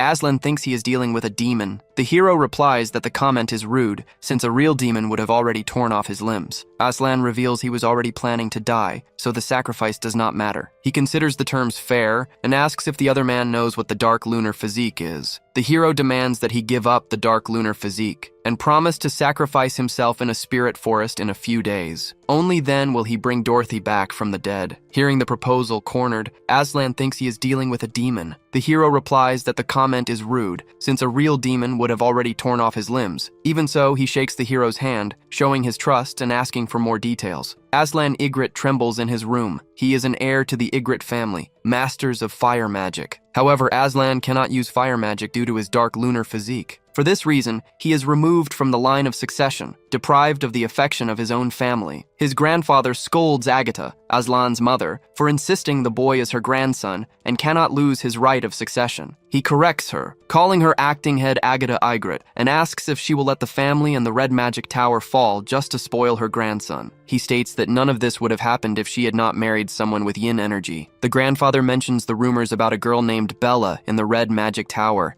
a young woman with great talent for fire magic. He suggests that if she does not intend to have another child, she should adopt the girl as her own daughter. Before leaving, he asks harshly if Agatha Ygritte understood his orders. Then he turns to Aslan and calls him a useless boy. He adds that if his grandson had at least half of Bella's talent, he could be the successor. Young Aslan promises to work harder in his training. hoping his grandfather will acknowledge him. His mother warns him that effort will not be enough, reminding him that his grandfather even eliminated Aslan's own father. From that moment on, she says he needs to fight as if his life depends on it, just to survive. From that day forward, to ensure Aslan would not be eliminated, acting head Agatha began to treat her beloved son with extreme harshness. That is why, in the future, Aslan became the man the hero met. A man who cried out for vengeance, his body entirely covered in wraps and bandages. Driven only by family, the grandfather moves to take revenge on the Flame King, who took something precious from him. After burning the dark physique along with his own body, Aslan abandons his family and becomes the Emperor of Flames, surpassing his grandfather. Aslan's mother flees the scene in desperation, while the grandfather tries to eliminate his son. Suddenly, someone appears, leaping over his horse. The figure strikes with a heavy sword, interrupting the Flame King's blow and saving Aslan. His intervention seeks to prevent Aslan from being hit by the flame strike. He draws an enormous sword from its sheath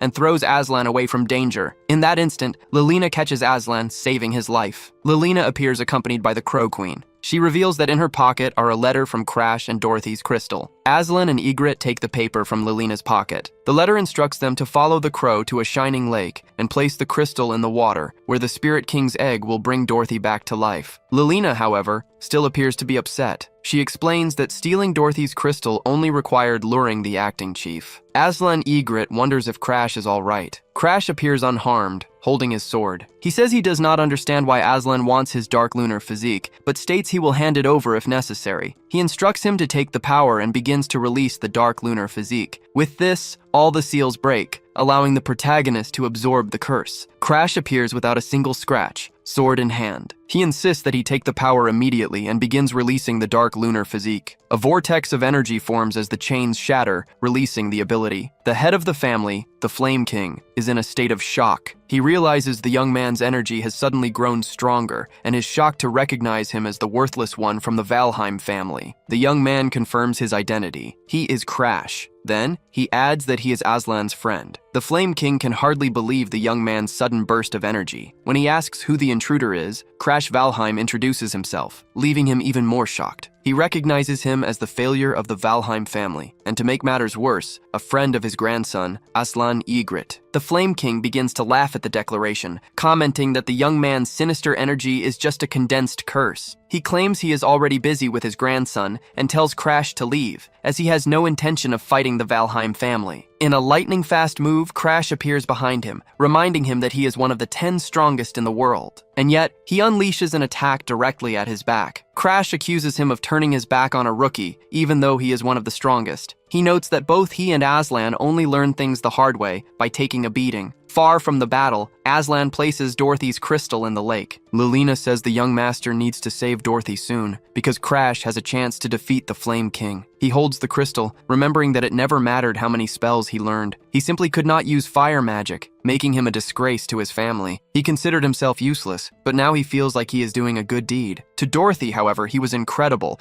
and she always asked if he was a genius. In his memories, the girl asks if he is a genius. He noticed that even though the formula was the same, her magic was very stable. He would tell her anyone at the academy could do that, but she insisted she was a failure. That is why she asked Aslan and Igor to teach her the spells from the grimoires. As payment, she would offer food from her favorite restaurant, but he saw himself as a worthless mage because he could not use magic. To someone who thought that way, Dorothy was a mysterious presence. He wondered why Dorothy wanted to use magic so badly. She thought it was fun, but he did not feel the same way. When she asked why he studied magic, he replies that it was only natural, being the son of a prestigious family. She argues that magic is difficult, and children are honest, so they cannot do something they do not want to, even when forced. In the beginning, Aslan also found magic fun, and his mother supported him. In his memories, his mother would tell him that magic would become an indispensable part of his life. He remembers that just like Dorothy, he also loved magic when he was a child. It was thanks to Dorothy that he could once again love the magic he had come to hate. He taps Dorothy on the shoulder and calls her name. The instant she turns, he kisses her. He tells her he likes her, and the girl turns completely red. She accuses him of doing things in the wrong order, but to him, she was the one who gave him a reason to live. Now, the paper airplane she used to throw is on fire. She taught him about love and was the most important person in his life until the day she died. In her sacrifice, she was happy that she had managed to save Aslan. He screams and cries while Agatha asks if her son is all right. The spirit involved in the terrorist attack is now sealed in the crystal. He insists that Dorothy was not a terrorist, but was actually trying to stop the attack. He explains that when the illegal society attacked the academy and set it on fire, she was the one who evacuated the students and protected him. The crowd is enraged that he is defending the spirit, unable to believe such words are coming from the Egret family. His mother asks if he understands what he is saying, but he cannot stop crying for Dorothy. Looking at his reflection in the lake, he begins to see Dorothy's hair. Finally, her body emerges from the water. He embraces her, declaring she is the person he loves most in the world. They realize the Walren have received God's blessing to give birth to another monster. The Flame King comments that his speed is not bad for a novice, already at a master's level. However, he cannot allow the boy to advance any further. The moment he goes to cast a spell, he hears a great crash behind them. The crow arrives, bringing news to Crash. He reports that the spirit has revived. The 3-second penalty corrupting his body is neutralized, thanks to Aslan's dark lunar physique. With this, he not only maintains his strength, but also compresses his power to sustain it for another 3 seconds. Thanks to Aslan's curse, he can now exert his power on a completely different scale. He begins to feel an intense heat, but he holds on because he is not done yet. The head of the Flame King family is shocked as he realizes something. Crash's body is on the verge of surpassing its own limits. He uses Flaming Erosion's second form and attacks with the celestial sword of Flaming Destruction. Again, he creates an effect of black flames and charges forward with his sword.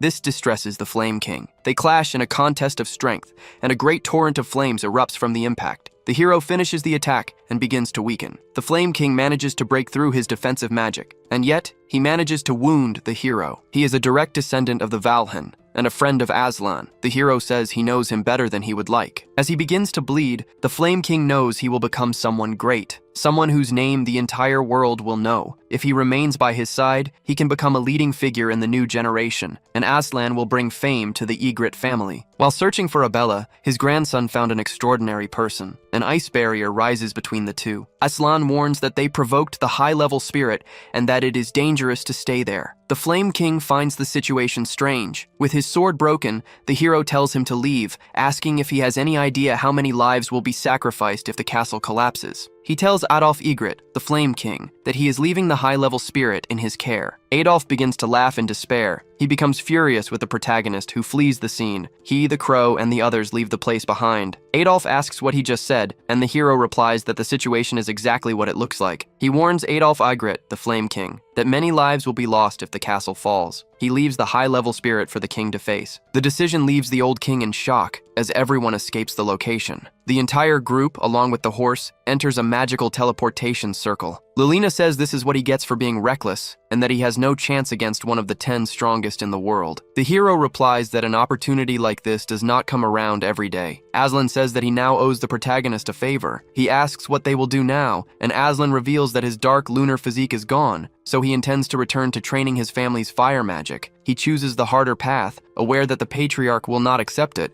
but now he is no longer alone, as he has Dorothy by his side again. The hero calls him stubborn and suggests that he enter Raren Academy next year. There, he can forget his family problems for a while and still become stronger. Aslan says he needs to get stronger to protect Dorothy, and the hero assures him that he will help, because they are friends. Hearing this, Aslan and Grig are happy to have found a true friend. Aslan and Dorothy say goodbye to the hero. The hero asks Lilina why she is going with his group. She replies that she does not want to get in the way of Aslan and Dorothy's reunion. Then, she calls the hero's attention to another matter. She thanks him for saving Master Aslan, and says she will never forget what he did. The hero gets shy, says it was nothing, and asks Lilina to be careful. He says goodbye, understanding that she now owes him a debt of gratitude. He thinks about what happened before his regression, and concludes that this was the least he could do. Back at his house, in his room, Bianca tells Crash to open his mouth. The crow comments that he pushed himself so hard he broke his sword, but the hero replies that he only did what was necessary. He concludes that it is time to find a weapon that can withstand the flaming erosion. The crow says he has a suggestion, as he knows a place famous for forging weapons. The next destination is the Mazy Palace, a place the hero already knows. The palace was created by engineers from an ancient civilization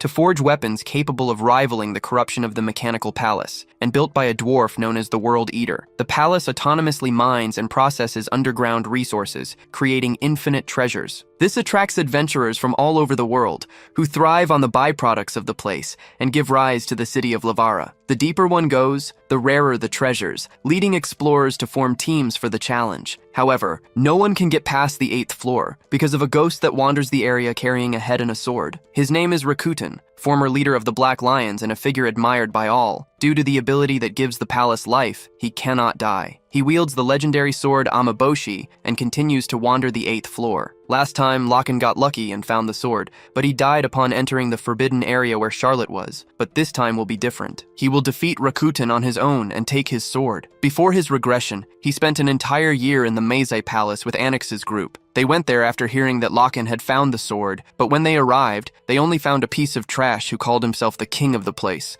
They lost an entire year because of that bastard. He was the one who controlled the branches and attacked Locken. Annix states the man's fragile body will not last much longer and that they need to leave, but she continues to torture him without stopping. Annix justifies that Crash is kind, but it was that piece of trash who tried to eliminate them first, and that is why she is now teaching him a lesson. This place is a lawless land, so there is no punishment. They knew exactly who they were dealing with when they messed with the Guardians. This all happens because of the boy from the Fendel Road faction, the one who declared he would defeat Hakuten. He warns him not to get arrogant just for being from Valhalla, but the hero replies that it is their fault no one wants to join their group. The leader of the Fendel Road faction is Fendel himself, who proclaims himself the king of the palace. He is a boy who has not changed at all with the timeline, always claiming to be kind and demanding an apology. Fendel claims the hero has just reached the high expert level and therefore has no chance of defeating him. The hero replies that being almost a master is already impressive and that he could recommend him for the Order of Valren. Even as a commoner, he possesses the skills of a near master, and the hero asks if he wants to become a Valren Knight. Fendel is visibly tempted by the idea of becoming a Valren Knight. If he becomes a Valren Knight, even the nobles who humiliated him will kneel, as he has already gained both strength and money in the palace. He asks if the offer is serious, and the hero confirms, saying he can take his entire group and give them all an order. The group's name will be the Mutt Squad, because they are like dogs. Fendel becomes furious upon hearing the hero's words. After all, he proclaims himself a king,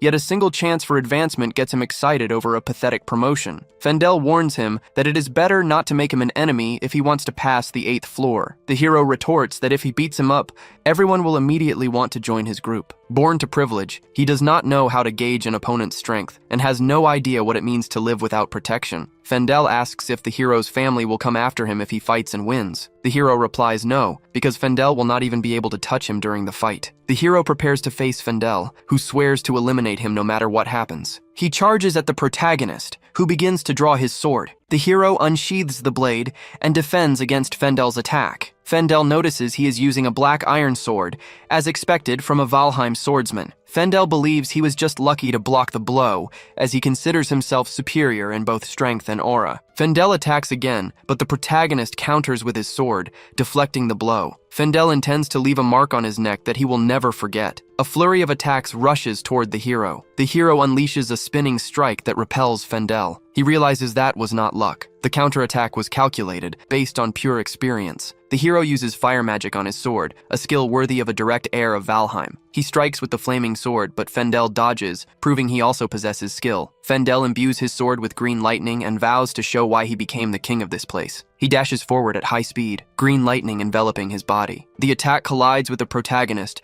who blocks the impact with his iron claw. The hero blocks the attack with a visibly heavy sword. Wielding a weapon like that demands great experience, and everyone wonders how such a young boy can wield it. The hero knows every trick and strike, a result of the countless times he challenged Onyx before his regression. His opponent threatens him, saying he will teach him a lesson. He declares he will cut him in half, along with his sword, as he summons a lightning dragon. The girl watching the fight believes he will use the green lightning dragon magic to eliminate the Valheim heir. The hero takes a deep breath, preparing his defense. He uses flaming erosion and unleashes a slash an instant before Frendel strikes. The blow hits Frendel, who is left stunned, and in that moment the hero leaps. He uses the secret move, Heavy Kick, launching Frendel into the air. Struck by a powerful kick to the face, he flies through the air, consumed by pain. Everyone realizes the nobleman is stronger and can defeat Frendel, the king of the palace. The hero introduces himself as Crash Valheim. He announces he will ascend to the 8th floor to defeat Hakuten and asks who wants to join his team. He introduces himself, declaring his goal to defeat Hakuten on the 8th floor, and states that he is looking for allies. He says that anyone who wants to go with him, clear the 8th floor and change history is welcome. The crowd comments on the Valheim descendant's victory and questions if he can truly defeat Hakuten. In the crowd, a girl considers joining his team. She watches him, remembering how he pushed himself since he was young, and how he continues to do so even now. That is why she herself could never break the barrier to reach the master level. As she laments, a man named Derek approaches and asks if she's going to sign up. Derek says that despite his bad feeling, this is their last chance, and asks why she is still hesitating. Even though Frendel was defeated by Hakuten and Icarus, he grew complacent just by reaching the 8th floor. He created a team in name only, the Frendel Road faction, and spent 5 years wasting time. But Derek knows Locke is different. He remembers that while everyone else just watched the defeat against Hakuten, she trained hard every single day. The girl sighs, agreeing with his words. She grips the hilt of her sword tightly and affirms that she will not stop. She decides that even if disaster stands in her way, she will move forward. The next day dawns. Crash waits for the last light of Maze Palace. If Frendel is the darkness of the palace, Lacradion is the light. In the past, she was a master-level expert and a great rival to the challengers. Before the regression, the last time he saw her, she had given up swordsmanship and was selling fruit at the market. Crash knows he cannot let Frendel go unpunished and wants revenge. He wants to steal Frendel's ability called Lioner, a lightning technique. To do that, he first needs to become the target of Frendel's jealousy. The hero is determined to fulfill the second condition as well. They will meet often in Maze Palace, so unlocking everything is just a matter of time. The crow knows his intention is to enter the palace, but reminds him that it can only be done after gathering the team members. The moment he decides to gather his members, a figure appears before him. It is Lacradion, the light of the Maze Palace, who asks if she can join him to conquer the 8th floor. He says there is no problem, as long as she is ready to become an enemy of Fendal. Lacradion agrees, declaring that they are just cowards defeated by Hakuten. Even after her defeat, she wishes to challenge the 8th floor again to change herself. He then welcomes Lacradion, the light of the palace. She asks him how he knows her name. He explains that he researched her name since they will conquer the 8th floor together, and they seal the deal with a handshake. 2 days later, at the entrance of the Maze Palace, Lacradion explains that the ground floor is a facade and that the real challenge lies underground. The journey to the 8th underground floor will take about a month, as traps await them on every level they descend. However, the party members will guide them safely through the floors. It is thanks to Lord Crash that Lacradion can challenge the palace once more. Derek, the guide, and Fenicelli, the white mage, also join the expedition. The mage Chelly expresses her happiness to be part of the team. If Lacradion trusts them, Crash also has no reason to doubt their skills. Derek and the mage Chelly are surprised by the nobleman's cordiality. Derek takes the lead, stating that he will guide them through the shortest route and leave the ranged attacks and healing to Chelly. Krim reports that Fendal's faction is on the move to compete for the conquest of the palace, to which Crash replies that it is perfect, as his rivals are delivering themselves to him. At the palace entrance, Fendal is seen shouting at his followers. He declares that they will conquer the 8th floor at any cost. Crash observes the scene and concludes that people do not change,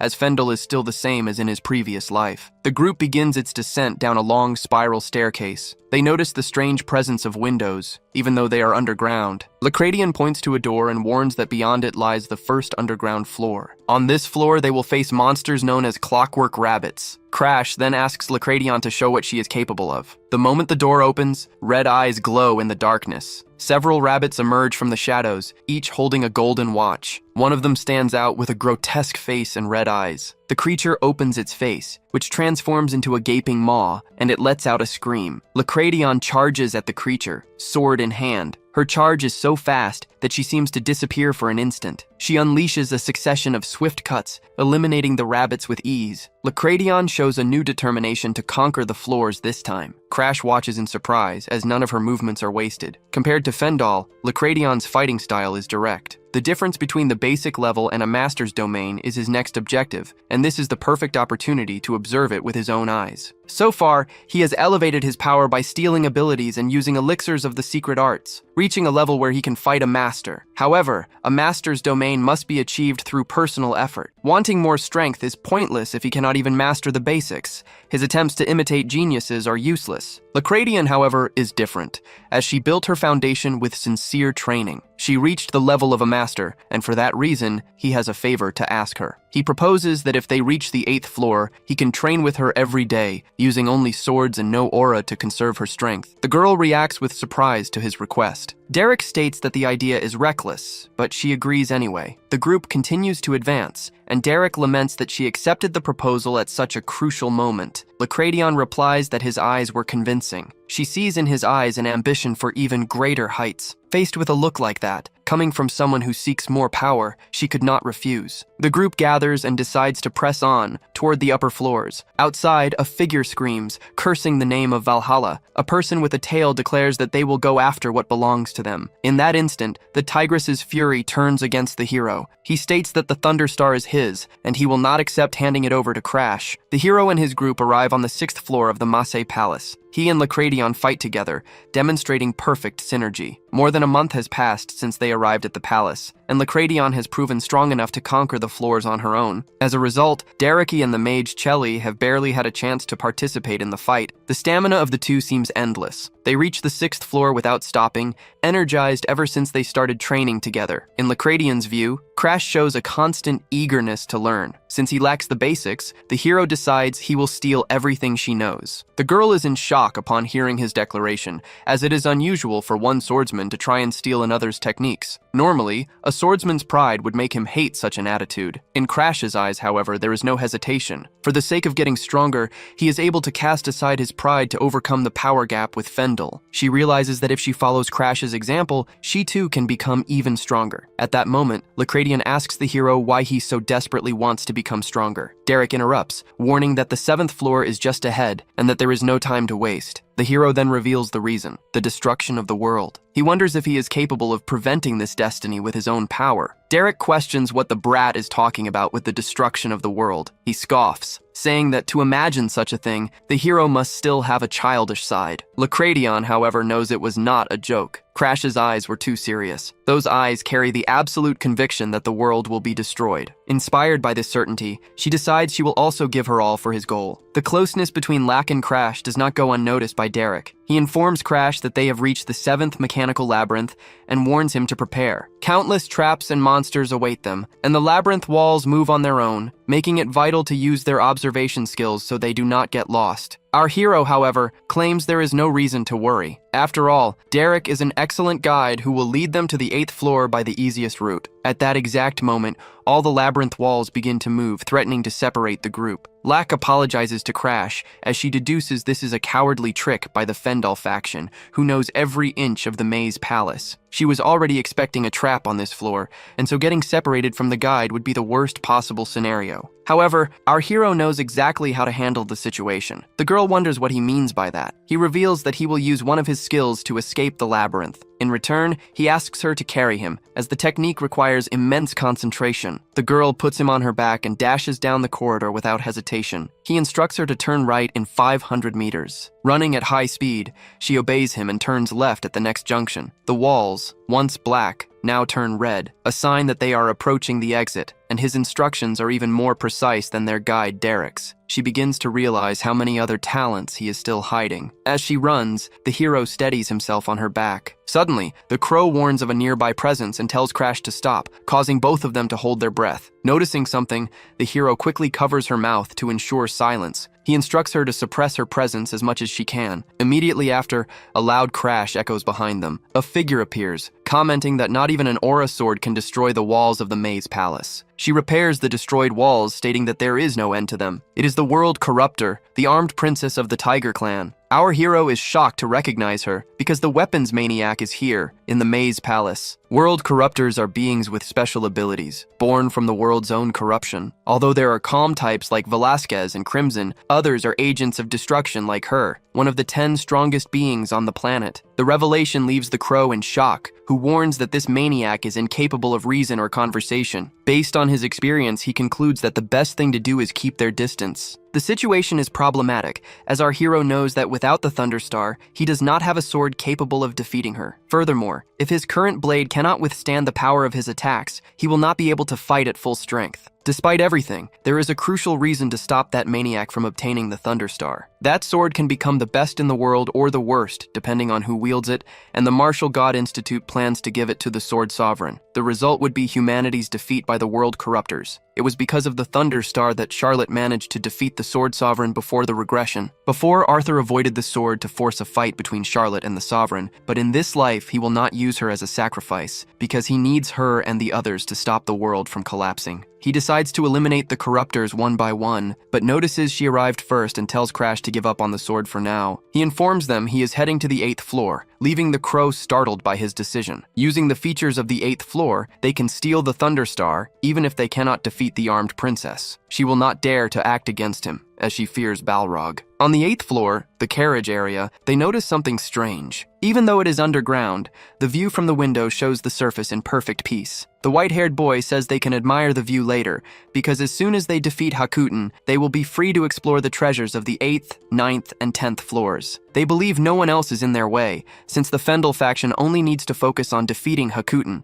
whose group has split up and is unlikely to survive. This is Soldier Rick, the vice leader of the Road faction, who claims he does not care if they are called cowards. Everything is done to ensure the leader's efforts are not in vain. The truth is that Fendel is a man capable of doing anything on his own. Even so, with the combined strength of the challengers, they can overcome even the giant wall known as Hakuten. His words leave the vice leader Soldier Rick in shock. On that day, Icarus was brutally destroyed and its leader Kalaran was annihilated by Hakuten. He left behind more than his sword, but the dream of conquering the Maze Palace remains alive. Among those who came to the Maze Palace for the first time, Hugo shows he is willing to inherit Killaran's dream and follow him. Everyone celebrates, believing the Fendel Road faction will live a long life. While Lacradion stubbornly stares at the wall, Fendel looks back and inspires his companions. They inform leader Frendor that they are almost at the location where Rakuten is. He warns that the time has finally come and that this time they will defeat him with their own hands. And so, Arthur raises his sword and everyone celebrates the victory in advance. Then, the greatest world corruptor,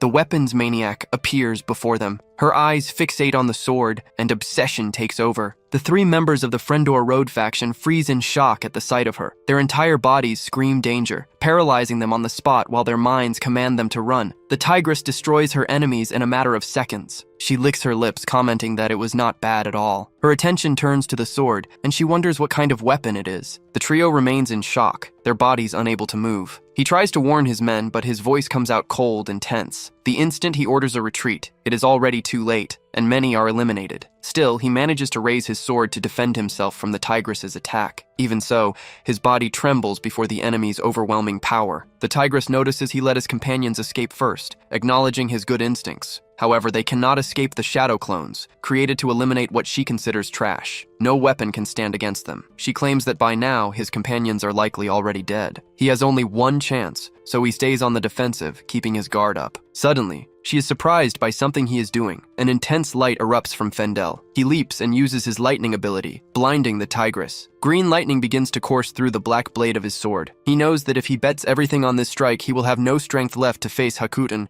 but if he does not defeat them now, there will be no second chance. He uses the Thunderwolf's pillage. A massive wolf of green lightning charges at her, and he manages to land a cut. His eyes widen, believing he has won, but in that instant, a deep gash appears on his neck. He can barely process that he has been hit. She understands this is the sword's ability. As her neck begins to regenerate, the technique nullifies the senses of everyone nearby except for the user. Her neck regenerates completely. She asks if he really underestimated her, thinking such an attack would work against the woman of world corruption. His neck is severely wounded. He is defeated. The damage she took was transferred to him with an overwhelming force that defies logic. Now that he has spent all his aura on the attack, he has nothing left. He tries to offer his sword in exchange for his friend's safety, but she informs him they are all already dead. She unleashes another attack, as he laments not being able to face Hakuten again. He wonders if this is the end, as he watches her charge a final special attack. Lacradion arrives to help his comrades and questions Fendel's expression, reminding him that he is their leader. She calls him pathetic, but suddenly begins to writhe on the ground. In that moment, he sees Crash Valhan arrive to save him, attacking the girl. Crash tells Fendel to get out of the way and points his sword at the woman. She recognizes him as a direct descendant of the Valhans and declares that she wants the Thunder Star sword. He notices she has barely taken any damage, even after being hit by the flame erosion slash. She wonders what kind of idiot would face her alone, as the hero watches Sifendel retreat. She then asks Crash what he did, since her damage reflection did not work. He explains that he cannot avoid this fight. Sifendel is the target, and he will not let her steal the ability. He is trying to collect it before the world is destroyed, which is why he had no choice but to intervene. He wants to use his memories from before the regression to avoid combat as much as possible, while he tells the armed princess that the Thunderstar is his and she should give up. She is in shock when she hears him say her name, Twidelphia. Knowing her real name means he is also a world corruptor. That is why her ability did not work, because he also manipulates corruption. Feeling deceived, she demands to know his true identity, guessing he is someone from whom she once stole a weapon. He accuses her of meowing like a noisy kitten and unleashes a flaming attack. In response, he executes a spinning attack with his flaming sword. In that instant, she throws multiple daggers at him. He dodges all the blades while spreading fire across the area. Shocked that he dodged her attacks, she wields an axe. She strikes with the axe, but he blocks the impact with his sword. Next, she activates her ability, and her hair turns red. She realizes he dodges her strikes as if he knows exactly what weapons she possesses. She questions why he is using more corruption power and what he is truly hiding. Her objective was to avoid any involvement with the martial Emperor Balrog. Thus, she intended to avoid an all-out fight against an unknown enemy. However, she feels that something is wrong, and her instincts scream that she must eliminate him now, at any cost. He realizes the time he bought is running out, and that only one last door remains. Belokim risked his life to obtain the Thunderstar, but this man got it by chance, thanks to the Mazaya Palace's self-repairing ability. Destroying the palace interior is almost impossible, and that is why no one knows the 8th floor is a real-world field. He notices that unlike the other floors, the 8th floor carriages burned by Ignis do not regenerate, and the burned doors simply disappear. The last door is right behind him, and with the carriage being destroyed, she will be ejected into a field in the middle of nowhere. Now she understands the reason. He was buying time, using his attacks to burn the carriage while dodging her blows. Claws emerge from her hands as her body takes on a bestial form. Enraged at being deceived, she lunges at him with a devastating flying kick. The Tiger Woman charges toward him like a whirlwind. Facing the massive blow, he takes a deep breath, and she feels a strange presence emanating from him. She realizes his corruption power has reached a completely different level. Her instincts scream in alarm, ordering her to flee immediately. She swears she will never forgive him. At the exact moment he unleashes the second form of the flaming erosion, the celestial sword of destruction. The massive blow surges forward with full force and strikes the Tiger Woman head-on. The impact hurls her out of the 8th floor. The force of the attack launches her far away from the area. The girl is ejected from the carriage at extremely high speed. He knows that if he meets her again, she could actually eliminate him. Despite the risk, he was prepared for the danger in exchange for the Thunderstar, and now he closes the door. He sheathes his sword, and the flames die out. He wonders why only problems keep appearing in his path. After all, he was lucky to avoid a direct confrontation this time,